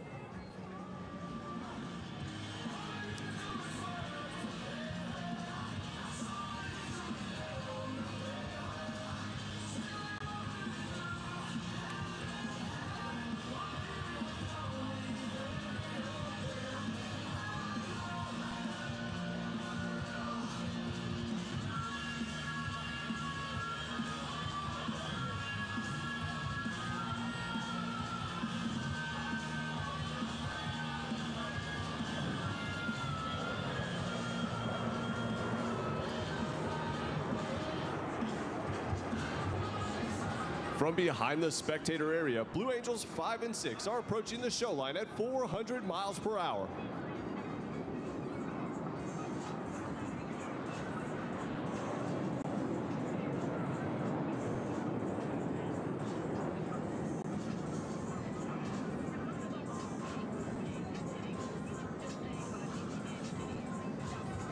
Having rolled their aircraft 270 degrees and crossed with minimum separation, observe as both pilots sustain 6 times the force of gravity to cross their aircraft over show center. Never leave your wife in bed without reaching the final moments again.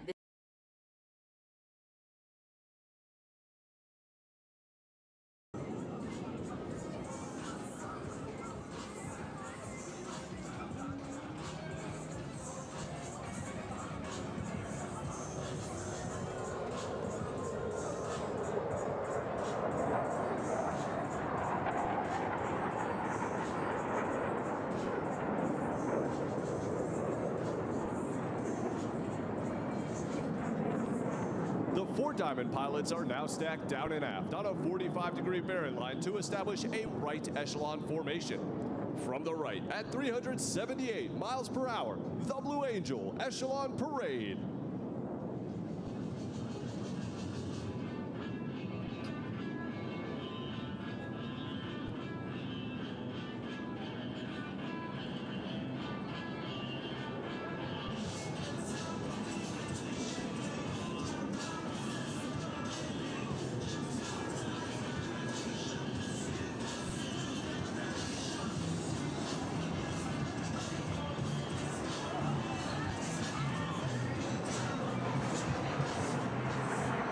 Setting up for their next maneuver, Blue Angels 5 and 6 are converging on center point to demonstrate the rapid roll rate of the F-18's fly-by-wire flight control system. Crossing center point, they'll complete 2 consecutive rolls, totaling 720 degrees, with a combined closure rate of over 800 miles per hour. Ladies and gentlemen, the opposing horizontal rolls.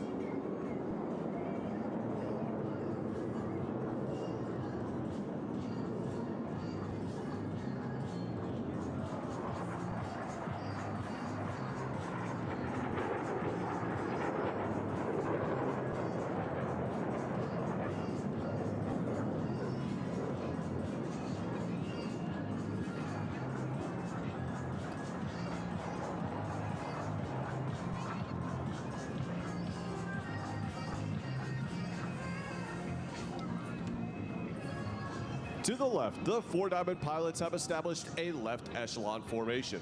Approaching center point, Captain Kesselring will roll the formation 360 degrees into the 3 wingmen.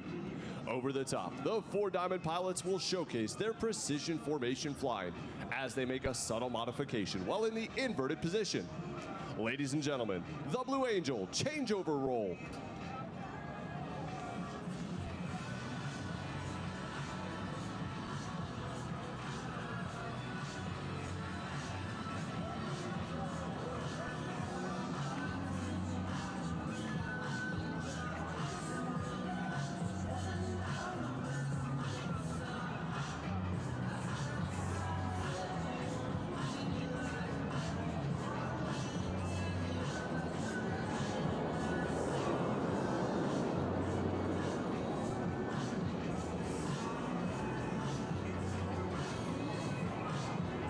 As they exit to the right, you will notice that the entire formation has shifted back into the Blue Angel Diamond.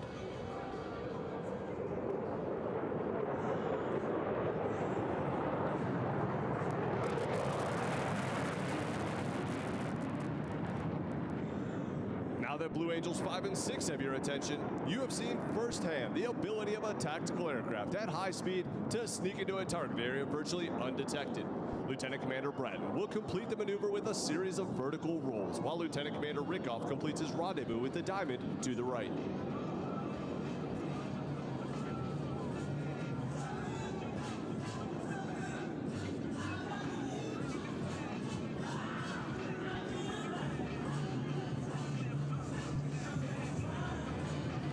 To the right, Lieutenant Commander Rickoff has joined the Diamond in a line abreast formation.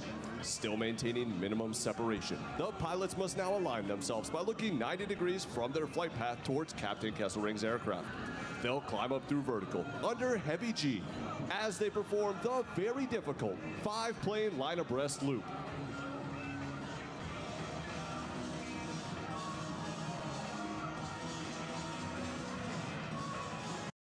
You can't always plan when you'll need a gun. Rational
As they exit to the left, Captain Kesselring calls for another formation change prior to detaching Blue Angel number 5.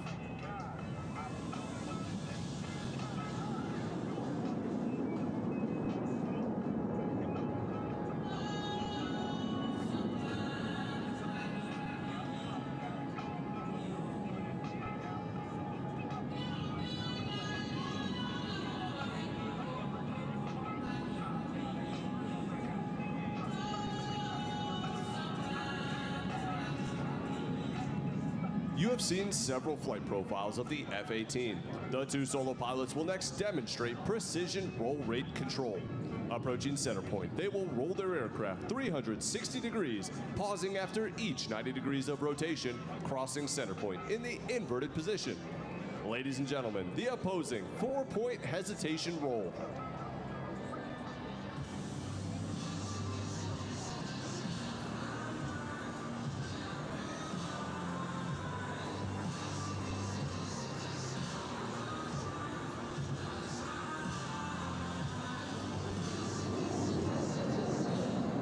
Behind the crowd, the 4 Diamond pilots are rolling out in trail formation for a dynamic separation maneuver.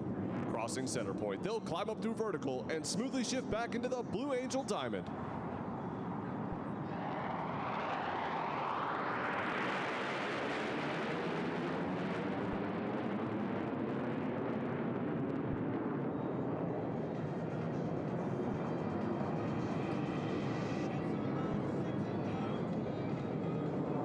Ladies and gentlemen, the Blue Angel vertical break.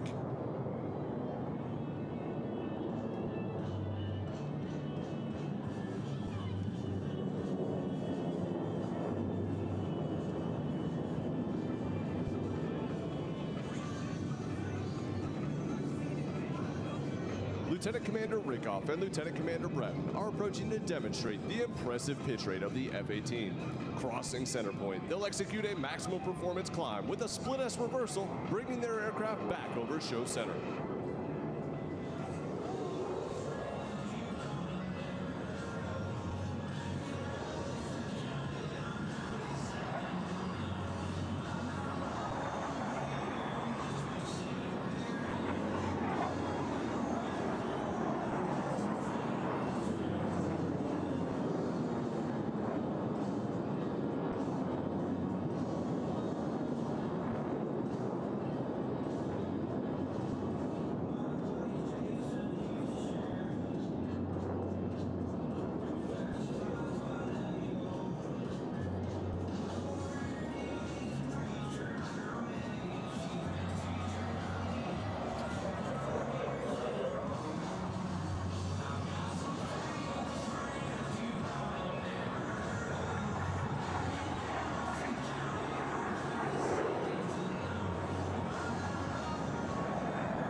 In front of the crowd, Captain Kesselring is rolling out the diamond for their next maneuver, the barrel roll break.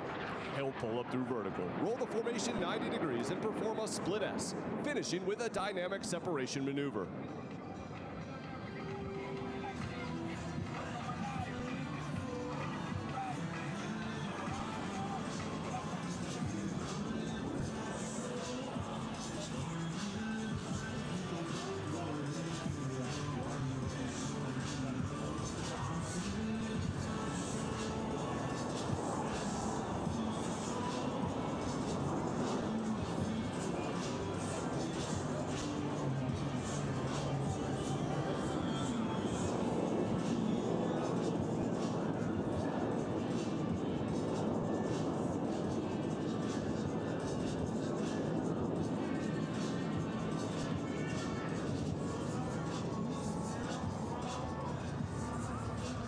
As the formation pulls to level, each pilot will perform an individual brake turn and exit the flight line in a separate direction. The Blue Angel barrel roll brake.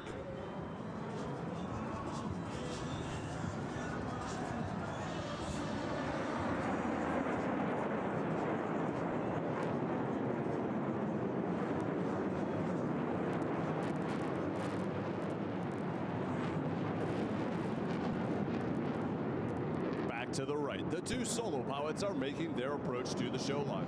Crossing center point, they will simultaneously roll their aircraft 420 degrees in section.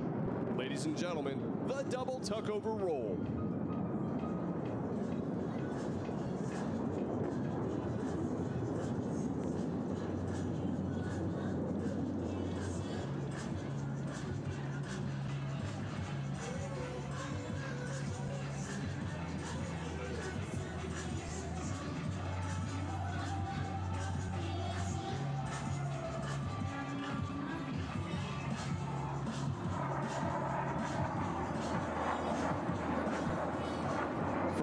The crowd, Captain Kesselring is rolling out the diamond formation for another dynamic maneuver, the low brake cross.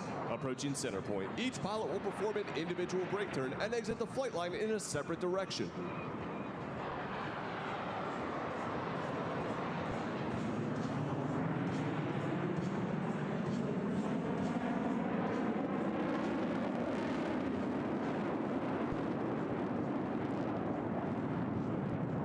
As each aircraft accelerates to 500 miles per hour, they'll perform a reversal turn back towards the show line. You should be able to follow their individual smoke trails as all four aircraft converge on center point with maximum closure and minimum separation.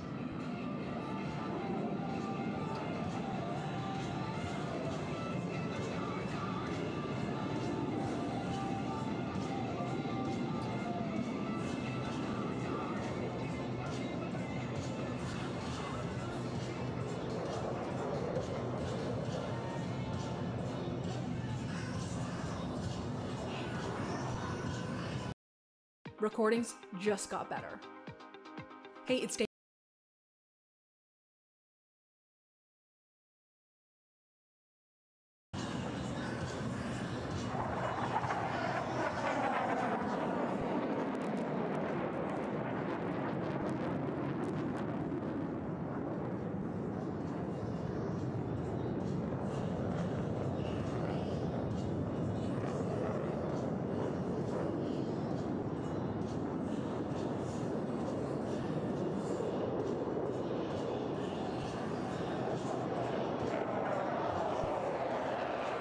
To the right, Lieutenant Commander Rickoff and Lieutenant Commander Bratton are approaching to demonstrate the slow speed handling characteristics of the Super Hornet in the clean configuration. They'll pass before you, virtually standing Blue Angels 5 and 6 on their tails.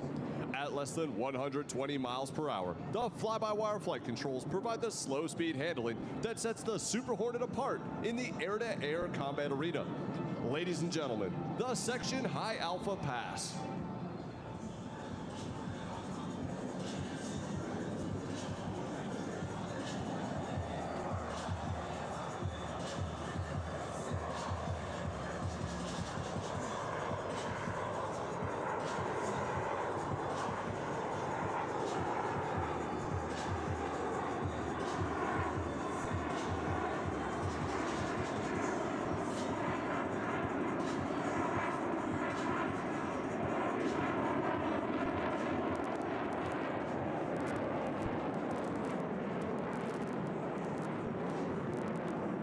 In front of the crowd to the left, the Diamond is rolling out to demonstrate the awesome power of these General Electric F414 engines.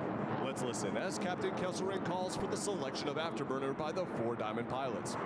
As they pass over center point, you will hear and feel the thunder of 8 engines producing 168,000 pounds of thrust.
Blue Angels, home-based in Pensacola, Florida, completed an intensive winter training period at Naval Air Facility El Centro, California. The beautiful weather of the Imperial Valley provided us with the optimum conditions to fly each of the demonstration pilots on the 120 training flights necessary prior to our first public demonstration. Our show season opened on the 12th of March and runs through early November. The Blue Angels will perform 65 flight demonstrations this season while visiting 32 cities throughout the United States. The next portion of our flight demonstration will showcase all 6 aircraft flying together in formation. The Blue Angel Delta has been our signature 6-plane formation since 1958. Behind the crowd to the right, the 2 solo pilots have joined the Diamond to form the Blue Angel Delta.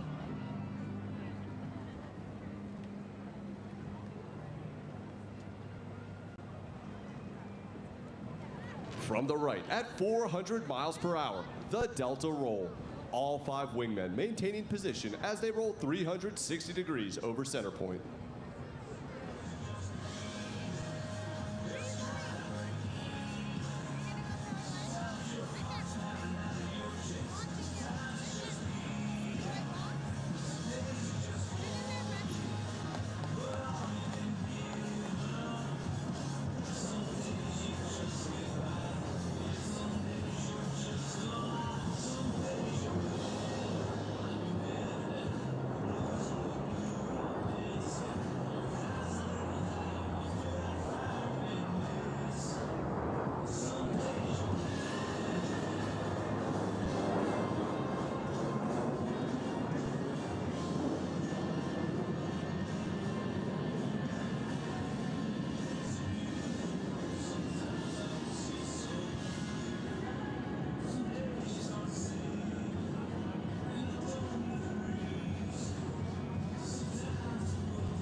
As they exit to the left, observe as Captain Kesselring brings the formation back towards the show line. Very shortly, all 6 aircraft will be approaching for the Blue Angel fleur-de-lis.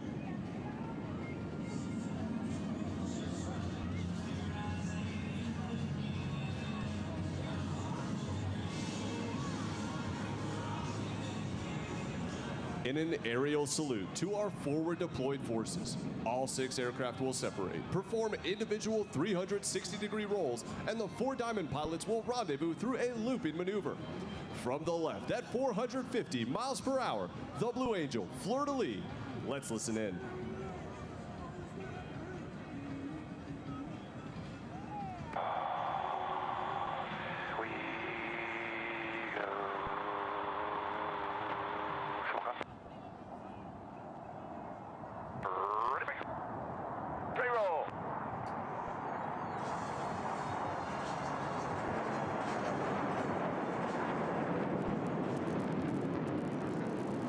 As the 2 solo pilots exit behind the crowd to the right, the 3 wingmen are in the final stages of their rendezvous and will soon be back on the wings of Captain Kesselring and Blue Angel #1. With the fleur-de-lis rendezvous complete, the Diamond will pass before you and exit the show line to the right.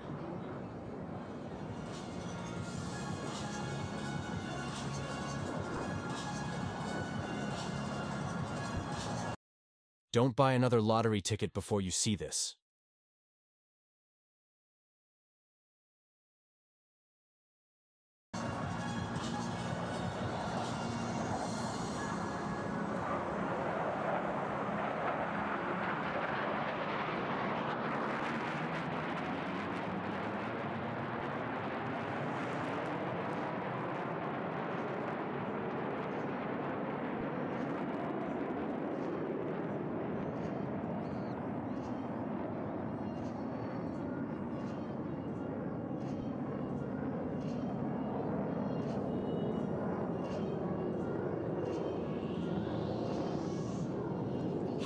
And to the right, the 2 solo pilots are rejoining the Diamond for another Delta maneuver.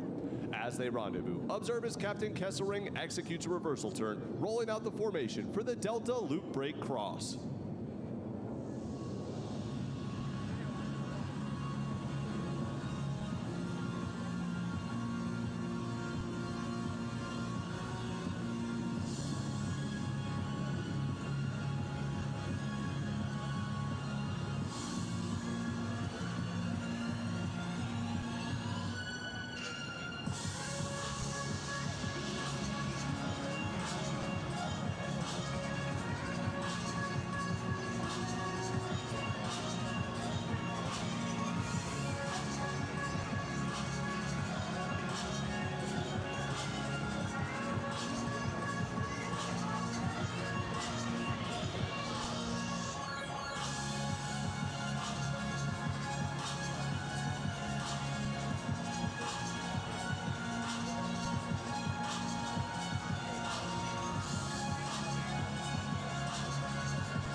Passing through vertical, Captain Kesselring tilts his head back, picking up the show line here on Lake Washington.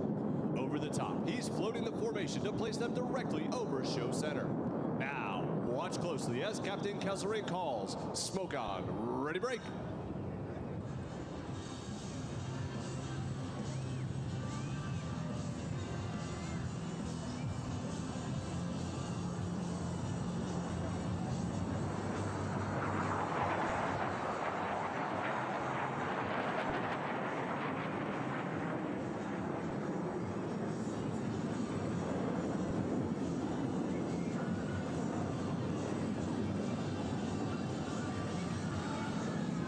As each aircraft accelerates to 500 miles per hour, they'll perform a half-cubanate reversal turn. As they pull up and over the top, you should be able to follow their individual smoke trails as all 6 pilots simultaneously roll their aircraft 180 degrees and head back towards show center. From 6 different directions with maximum closure and minimum separation, they will converge on center point and cross with a combined closure rate of nearly 1,000 miles per hour.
For a description of our maneuvers, as well as an in-depth look at our team and individual biographies, we invite you to visit our website and follow us on social media, including Facebook, Twitter, and Instagram.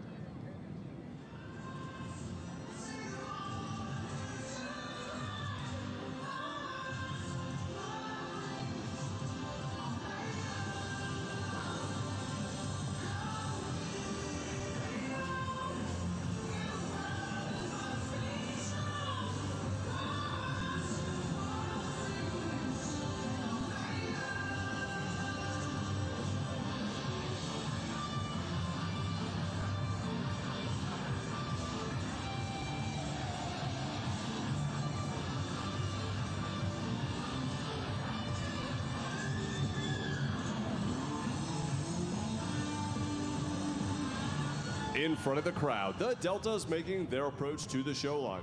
Approaching center point, the entire formation will separate in dramatic fashion.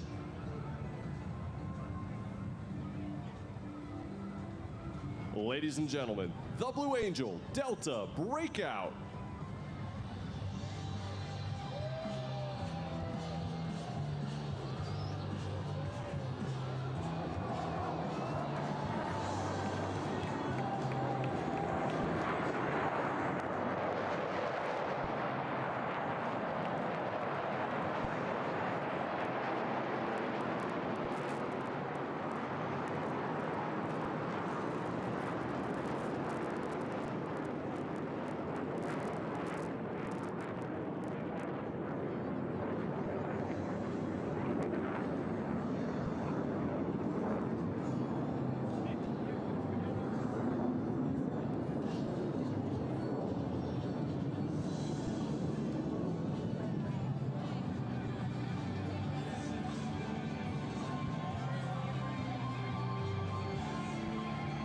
Ladies and gentlemen, your United States Navy Flight Demonstration Squadron represents a time-honored tradition of pride, professionalism, and excellence spanning 111 years of naval aviation. The 2022 team takes a great deal of pride in saluting Navy and Marine Corps aviators, maintenance crews, and support personnel everywhere. From the right, your 2022 Blue Angels.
Ladies and gentlemen, representing your United States Navy and Marine Corps, the Blue Angels 2022.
To the start of our first heat of match racing here on Saturday at the Home Street Bank Cup at Seafair.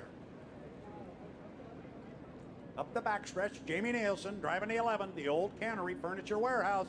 Your teammate, J. Michael Kelly, behind him, and to his right, he will stay on the outside. He will be on the outside in that Boitano Homes boat, but he's going to come with a full head of steam at that start-finish, I guarantee you. Top end of the race course. Again, the idea, put your boat on the line, full song, with a lot of clean water, and right when the clock strikes 0. Top end of the race course coming up on 20 seconds until our start. This is where the timing marks are really critical. How long does it take you to get from the exit pin to the start finish line? Nielsen is at that exit pin right now. Kelly's coming on the outside. We are inside 10 seconds until our start. We're inside 5. We are 4, 3, 2 seconds, 1 mark, and we are racing here in our first heat of match racing at the Home Street Bank Cup at Seafair, and it's Nielsen with a good start, Corey. He's down there with about a 2-boat length lead. He has rolling that boat down to that first turn. It's a good start. They got Mike on the outside. Jamie's out front right now. I can see Mike in the rooster tail, but Jamie is leading this race right now. And it's only a 2-lap shootout, and it is the old Cannery Furniture Warehouse and Jamie Nielsen on the outside. But you could see J. Michael Kelly coming on the outside. I think we can see him a little bit on the angle now. When they get to the exit pin, they're going to be dead even, and there is Mike with him. Perfect racing here to begin our racing action on the Ted Jones race course. They're going to come down to put the first lap into the book, and it looks like Kelly may have gotten around Nielsen, but Nielsen, Corey, he's got that all-important inside lane. He's going to make up some ground on that inside lane for sure. J. Michael is flying that boat like you wouldn't believe. He's coming in, about to make his turn at the entrance with Jamie on the inside, but Jamie's not going away, and Jamie will not go away. So let's see what happens when he comes out of this turn. There's Jamie in the lead. There's Mike coming around the corner. So it's going to be a great next lap. Deck-to-deck racing here to open our show with the H1 Unlimiteds on the water in the match race. This is the final lap. Remember, these are 2-lap shootouts, so they're going to come down to pick up the checkered flag. Kelly now has opened up about 3 or 4 boat lengths at the top end of the race course, but to Corey Peabody's point, Jamie Nielsen is not going to go away. He's going to stay tight to the buoy row and charge to the start-finish line, but it looks like J. Michael Kelly will have enough to hold him off. Kelly driving the Boitano Homes is going to be our first victor in our match racing today. The old Cannery Furniture Warehouse, the U11, and Jamie Nielsen will come home in second place. Corey, that was awesome. That was a great first seat. I'm telling you, I bet you anything I can go down there and talk to Mike, and he's going to say he was stressed out beyond belief. Those 2 laps are hard. They're scary. You want the win, but you just want to get that win for your team, but there's not a lot of time to make up. So that was a great heat.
U8 Tri-Cities first, U9 Links Healthcare second, U1 Home Street third, U3 Griggs Ace Hardware fourth, U91 Goodman fifth, U40 Beacon sixth.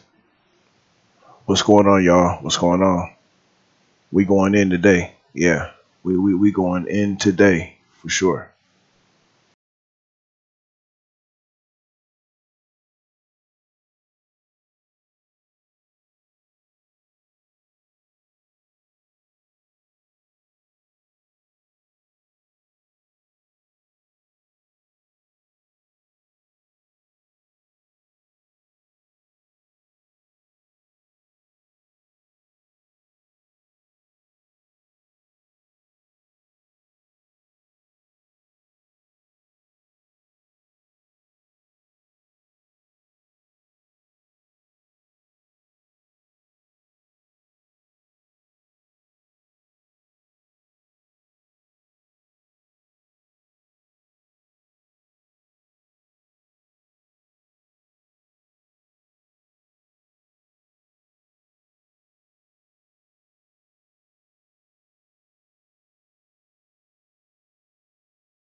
because he needs to go. Jimmy is rolling down that front stretch going into turn 1. We'll see how it comes out of this corner. We can't see with the rooster tail and all the water flying, but Jeff Bernard is still out front right now, so Jimmy's got to make up some ground coming up this backstretch. And this is the importance of that inside lane we've been talking about. You see the blue air scoop of the home street from our angle here. He's moving out a little bit on Jeff, but it's close. That inside lane is so important and so valuable. Jeff is right with him, just as he was the previous lap. He's about 2, maybe 3 boat lengths back. Now it's going to be pure acceleration off the top end of the course. Bernard paints the buoy in the goal in the Goodman Real Estate, but I think he's going to give it up to Jimmy Shane in the home street. But this one is close, but the victory will go to the U1, the home street Jimmy Shane.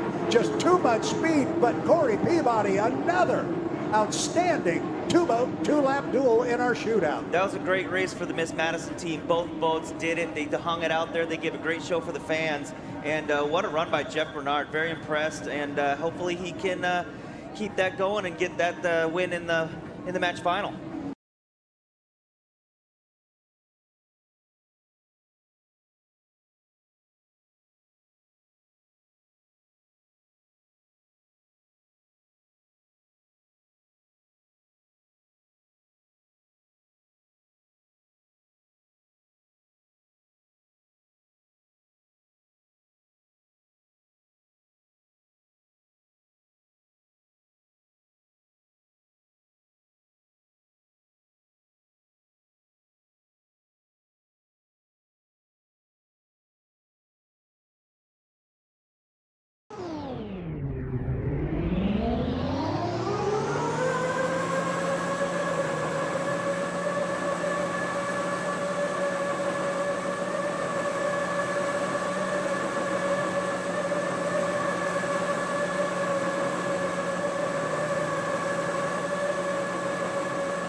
Steve Reynolds, Don Poyer, Mike Fitzsimmons, Rod Belcher, Dick Klinger, and Lou Gellos.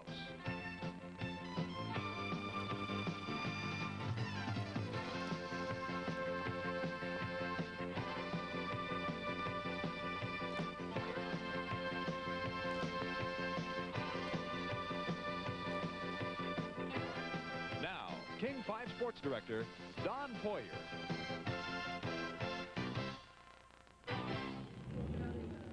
Hi, everybody, and welcome to the 1982 Sea Galley Emerald Cup. First of all, some news on this Sunday. We started the day with an 11-boat field. That's because the Aerono Unlimited withdrew after qualifying Friday at 120 miles per hour. This morning, the Budweiser, following the tragic incident which took the life of Dean Chenoweth in the Tri-Cities last week, arrived this morning, and they were able to qualify the boat in a very wild ride. They had to dial it in later, but a wild ride with Ron Armstrong driving, and they qualified it at 126 miles per hour. The boat will be in the fast heat. That bumps the Kenny Toyota down to the slow heat. So we have a 12-boat field. They adjusted the Budweiser. It is ready to go and is riding much better now. First of all, we have Mr. Dick Klinger over here and Mr. Lou Gellos on my right. And Lou, you have a world record holder over there. That's right. On the first day of qualification, Chip Hanover went out in 140 plus, and really you haven't you had some trouble before that run and really dialed things in right, and things worked out fine. What exactly happened? Well, we were having a lot of problems on Thursday, and we made a lot of adjustments Thursday night to get the boat sorted out, and Friday we went out and set the record. But, you know, the record's not why we came here. Today is race day, and that's why we come here. Well, speaking of race day, the weather today is a lot different than it was during qualifying, and it's actually causing some problems, isn't it? The water seems pretty choppy today. Yeah, I don't know, though, Lou, if that's because of the weather, maybe because all the boats out there on the log boom. You know, anytime you get 3,000 boats, or how many ever boats there are out there, the lake starts moving, and I think that's where the roughness is coming from. Well, we'll talk about that, and we'll talk about speed and how things went from Thursday to now a little bit later. Okay, thanks, Lou. As I said earlier, Dick Klinger over here with a familiar face and also a member of our broadcast crew with Chip. Go ahead. We're with Steve Reynolds here. Steve is carrying along a visitor this time on the Miss Prodelco. Do you want to tell us about the camera we've equipped your boat with? Well, what we've done, Dick, is we made it possible so that 350,000 viewers all through the state can watch exactly what I'm doing out there. We've got a camera mounted on the cowling of the boat, and everybody's going to get a bird's eye view of what it looks like from a driver's standpoint. I had a chance to see some of that tape that we ran the other day. You go pretty fast out there, and it doesn't look as if you have a whole lot of reaction time. Well, things happen rather quickly when you're out there. I mean, it's going to be an exciting piece of footage. I hope everybody enjoys it. Good. The boat is driven by Bob Miller, who dates back to the 1955 start date with Bill Munsey. He's been a driver ever since, not a winner. This craft a winner only one time. It's been a disappointment so far on the season. The Kawaguchi Travel Service, Will Munsey in the cockpit, the second Munsey in this race. The tradition of Bill Munsey continues on. The U-44 qualifying for the first time at 100.4 for the 1982 circuit. Fine boat, dates back to 1972. Oh boy, Oberto, brand new. The first Carlson design to be on the water in the form of an unlimited since back in 1968 when he designed the famous Budweiser, Bardol, Notre Dame, and of course that U-8 Miss Timex. This is an all-metal boat. It's a fine design. It's got a lot of promise. Miss KYYX, up for sale. You want to buy it? The boat is a former Squire shop. It's been around since the mid-70s. The craft, a little outdated in design, is driven by the lady, Brenda Jones. She has a lot more power under the hood than she's so far demonstrated this year. Tempest. This is a boat that's plenty steady. It's driven by Jack Schaefer Jr., who dates back, of course, to the Such Crust days, his famous father from Detroit. Jack has done a very fine job with this boat on its first appearances. It was one of the top boats in the Tri-Cities, the only one that did much racing, in fact. Kenny Toyota, Frank Kenny Toyota, former Pay and Pack, former Atlas Van Lines back in '76, once the winningest boat of all time. Hit the 126-mile-an-hour straightaway speed back in the Tri-Cities and has lots of potential, though she did not demonstrate it at 114 here. The Arno is a disappointment, possibly the wave of the future as far as hydroplane design is concerned. We may see several of these out here next year, but the Arno, hitting 120, finally broke its last shaft. We won't see a race today. The Miss Executone Telecommunications, last year's Oh Boy Oberto. That's the one they dropped on the dock last year. The boat's been running very well. Crew Chief of the Year Dan High is the man who twists the wrench on this boat. And George Johnson is bound to be Rookie of the Year this year aboard the U-8. The Squire Shop, winner twice this year, the last time coming in the Tri-Cities. Not much competition over there. The boat will be pressed this time. For the first time in 6 years, we see Tom Deeth back at the wheel. Interesting sidelight. He's never driven a boat that didn't have the number U2. Tom Deeth, definitely a factor. The Prodelco is possibly the dark horse for this race. The Miss Prodelco and Mr. Otto is very definitely a boat that's been a sleeper. Much, much faster than she's demonstrated so far. Cracked the 131-mile-an-hour mark in qualifying. Look for Steve Reynolds to be strong. U-25, the pay impact, the turbine experiment, won one race at New York this year. Looking for another. Laid off the tour for 2 races. The boat has been perfectly tested, perfectly balanced. Johnny Walters could be your winner. The U-00 Atlas Van Lines. What can you say? The tradition goes on. The boat setting a world record, 140.801. Chip Hanauer is your driver. The boat gets a little loose now and then, but it always seems to come down flat, and oh, what speed. The odds-on winner today. The Gold Cup winner of one other race also on the tour so far this year. And we should also mention, as we did earlier, the Budweiser came in Sunday morning today and qualified at 127. They went out a second time, 127 miles per hour. By the way, Ron Snyder will be in the cockpit with the Kenny Toyota, not Tom Sheehy. Miami, Florida, the opening of the 1982 racing season and the beginning of what looks like another long winning streak for the Budweiser.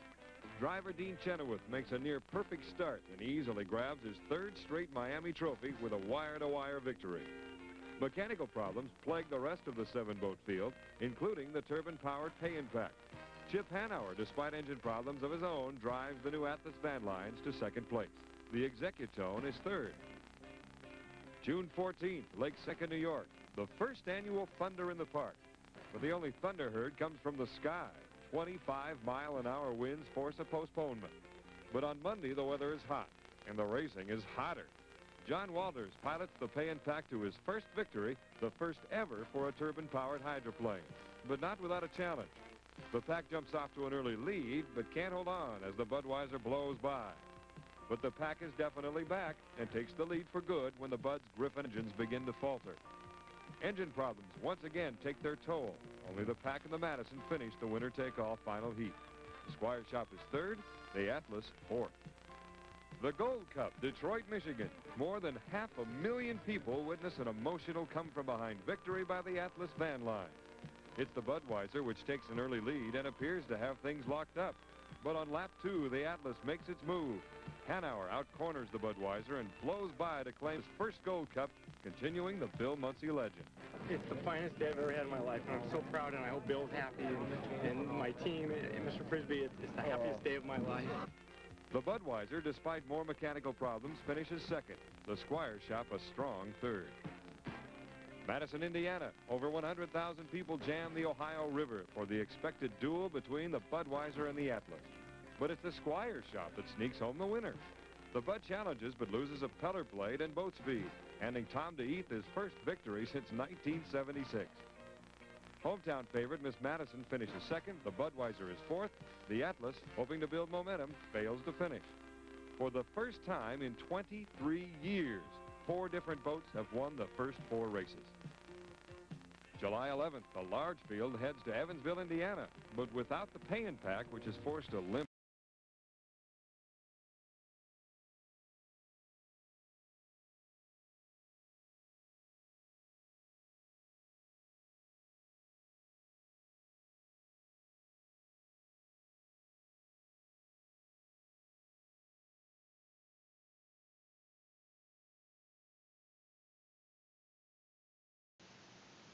All right, y'all, let's get it.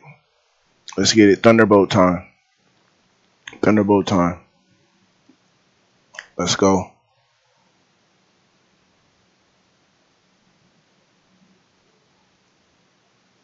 You know who we rocking with, right? I mean, y'all know who we rocking with, right? We rocking with the Budweiser. Most definitely. We rocking with the Budweiser in the Squire Shop, in the Circus.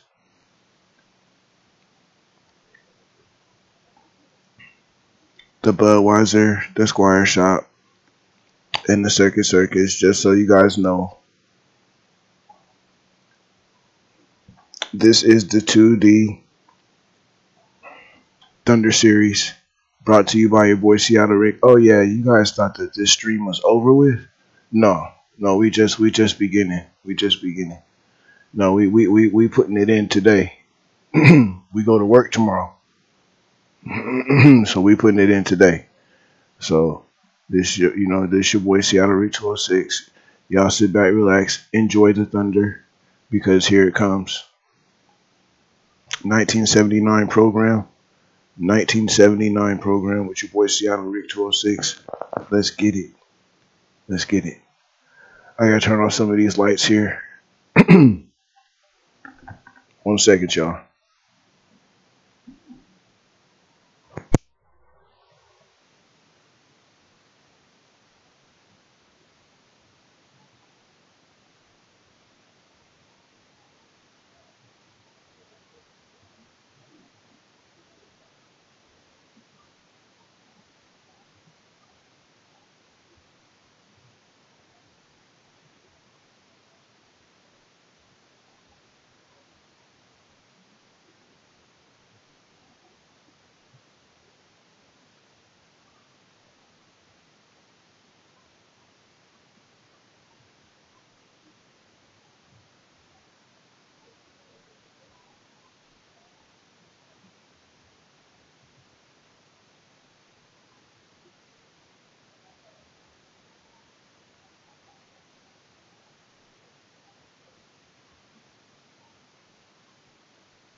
All right, y'all. Let's get it.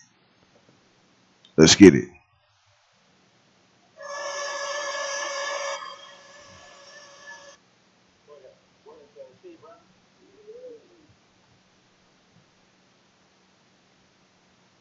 Let's get it.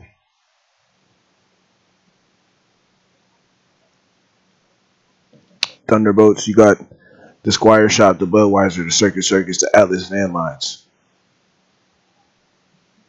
You know we rocking with the Bud, y'all. You know we rocking with the Budweiser, man. I mean, y'all know if you guys have seen, if you guys look at this, man, if you guys could see my wall, if you guys could see the wall in my room, it's no joke. It is no joke, like for real.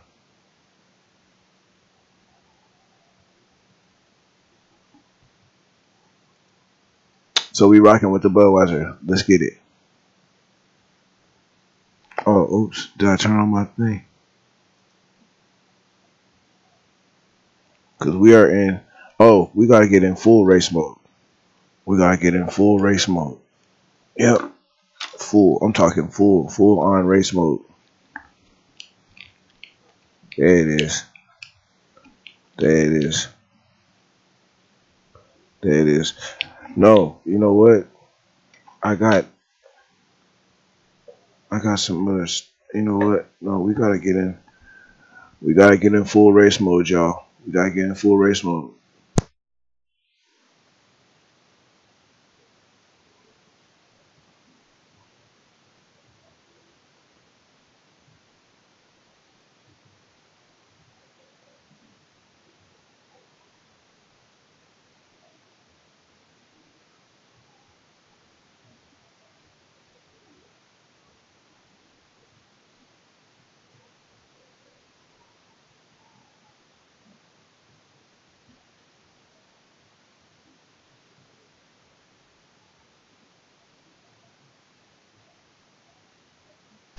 All right, we feeling real comfortable now. We feel real comfortable now. Yeah, we feel real comfortable now. Let me see. Yeah, yeah. We feel real. Let's see where we at here. Where we at here? Bow. Yeah, there we are. We got our Budweiser hat. We ain't playing no games, but we playing games. You dig? It's your boy Seattle Rick 206, man. Y'all thought this was over? No, not even close. Not even close. Not even close. Where's that bad boy, the Budweiser at? Let's go. Let's go.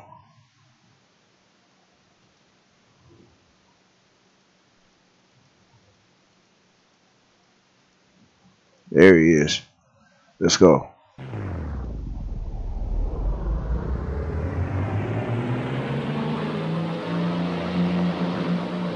Oh, God.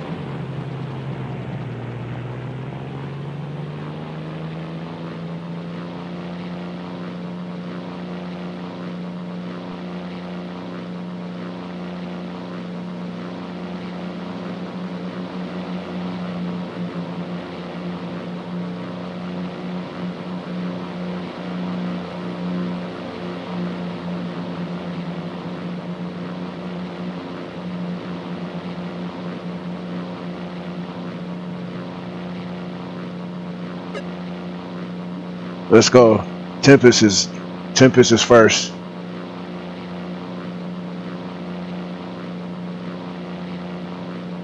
Tempest first, Atlas second, Vance PX third. We're in fourth in the Bud. Trying to make a move right now.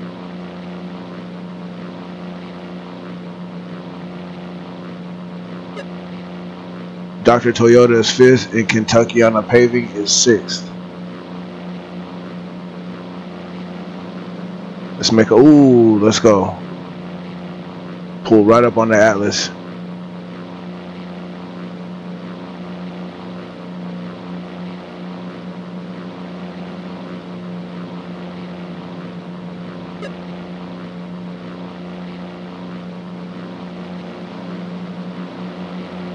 Yeah, buddy.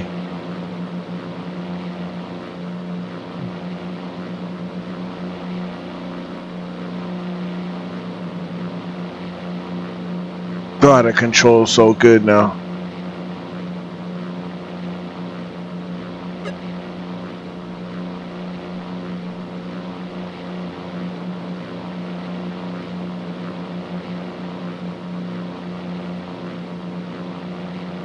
Ooh, ooh, ooh, ooh, ooh, ooh. Let's go.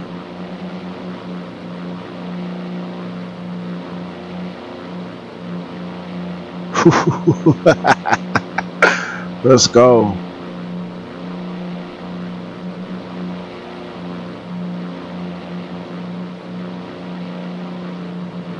Let's go. Ooh.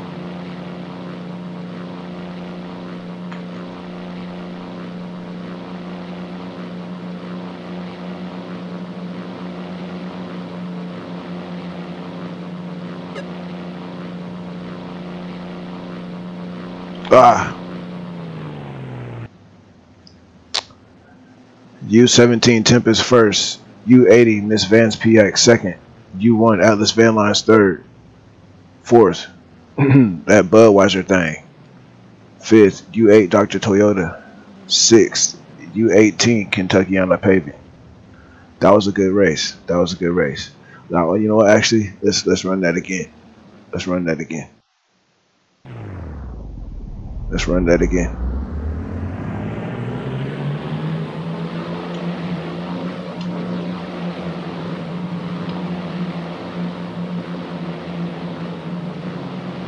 Oh, he jumped. Did he jump the gun? No? Damn! He timed that perfect.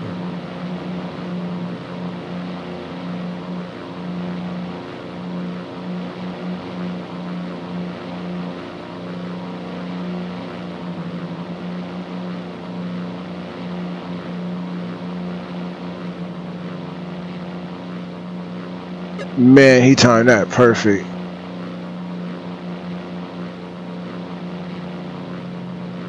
Now we just gotta catch him.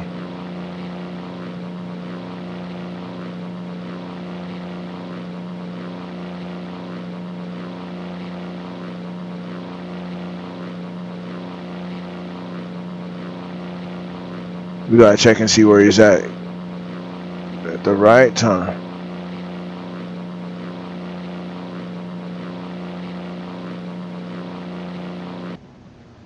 Dang, he is flying.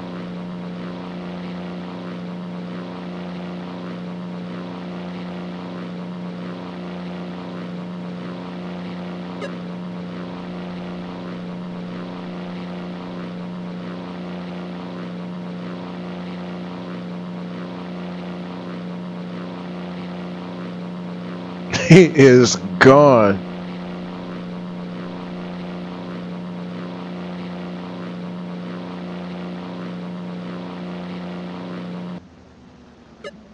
Yeah, that sucker is gone. Ooh. Bye. Wow, he just left us. I mean, this perfect start and everything.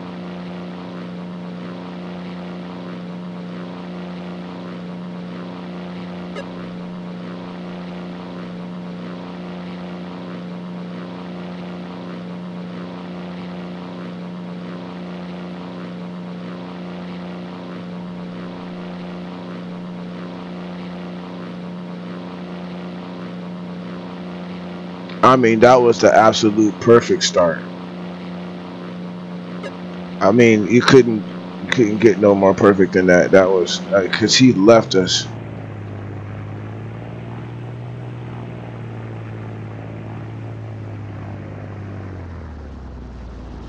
He left us. There was no. I don't know what you want me to say. I don't know what you want me to say about that. That was crazy. Let's do this. Let's go into the 73. The Wing Wonder. No, man. You know, let's start with our blood first. We gotta go into Budweiser first.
Yeah, I was trying to come back.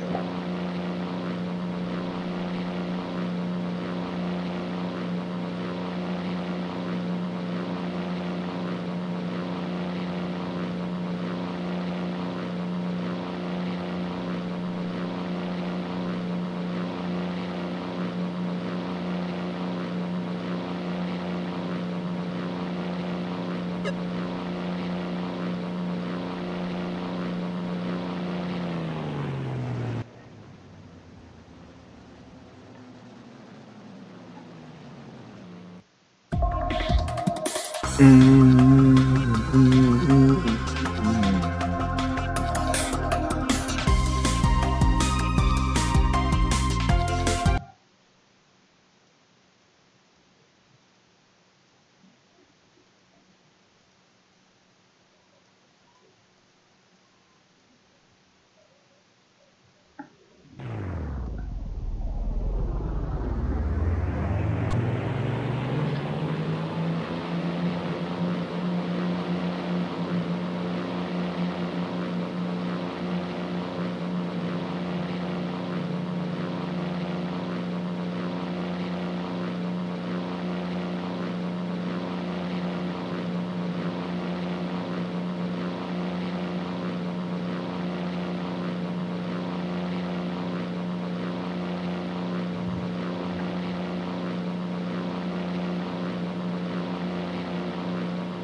What happened?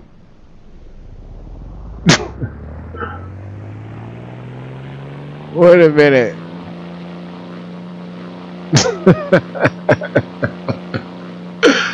Oh my God. That's funny.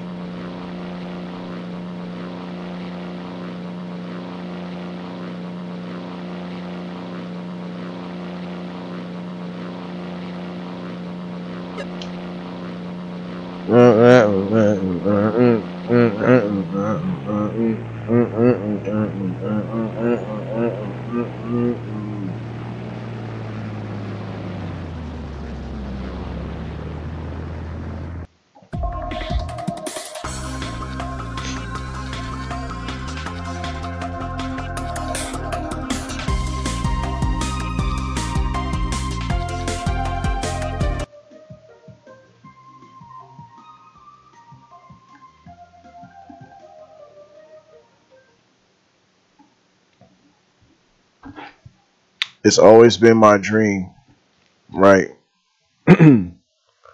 It's always been my dream to be a part of something cool.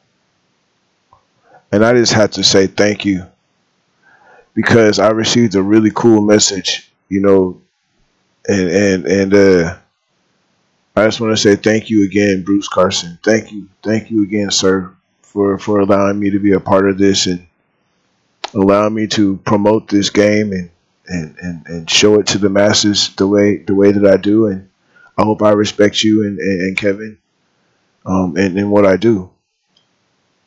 I just want to, you know, I just want to have fun with this, man. This is. I mean, and now with the way that it controls now, I mean, you've done a really good job with this. I mean, you really have. You really have, and you know, when we add the other little details and stuff like that, all the little fun stuff, you know, this is really truly still bare bones. You know, this is still a very bare bones experience. I feel. I think that I think that you know, I think that Bruce has a few surprises. You know, we'll definitely see. We'll definitely see. I don't want to apply no pressure or nothing, but I just am very appreciative to see my name, you know, lead promotions. It really is. I appreciate it a lot. You know, I don't know what to think of it. You know what I'm saying? So I just want to continue to do what I do, and hopefully I respect everybody and within what I'm doing, and just, you know, I hope you guys just see that I'm having fun with this. This is awesome. So let's get back to the racing. Thank you, Bruce Carson. Thank you, Kevin Glenn. I appreciate you guys, man. Let's get back to the racing.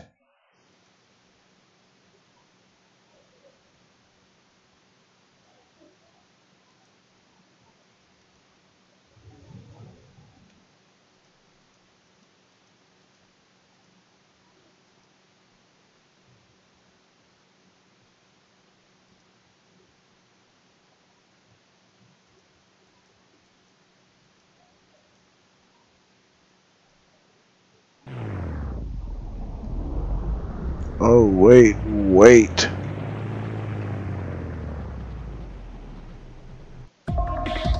Wait, what happened? Did I not turn that back on? I thought I turned that back on. I did. Oh. That's what it was. It's not in my ear.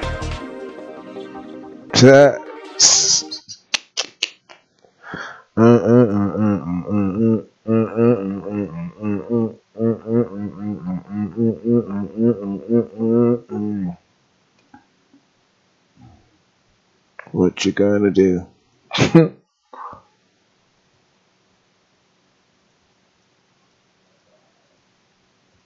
Players mess up.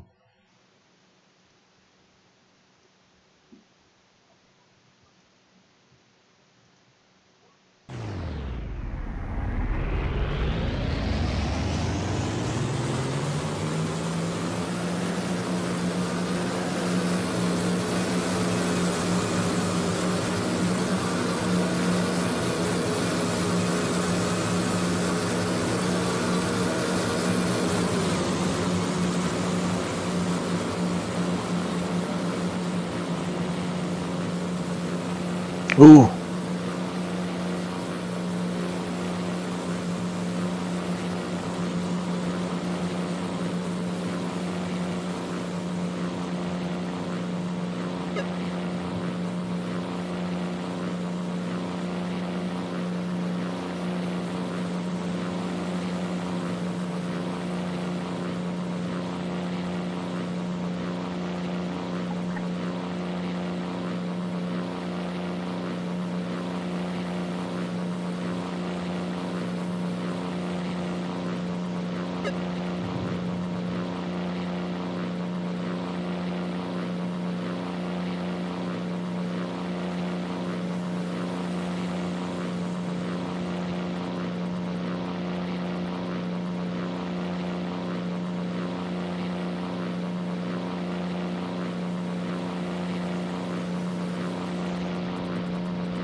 Let's go.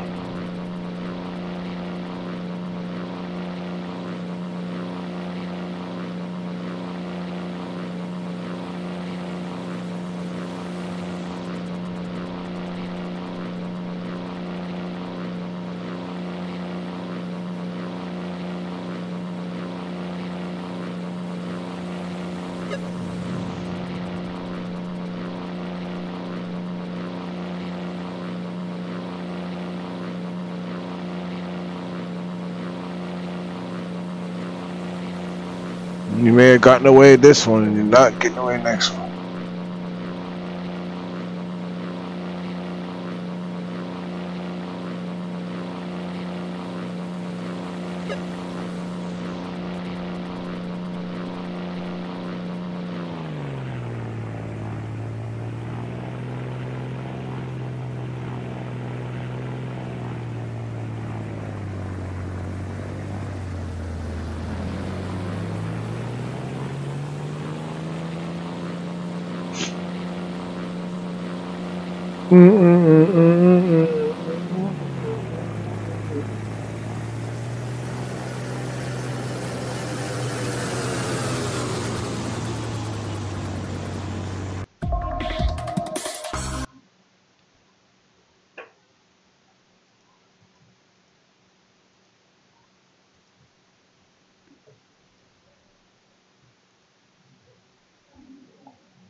Yeah, we putting it in today. Yeah, let's go. Let's go. Don't be afraid.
Dang, where's everybody at? Where's everybody at? Where's everybody at?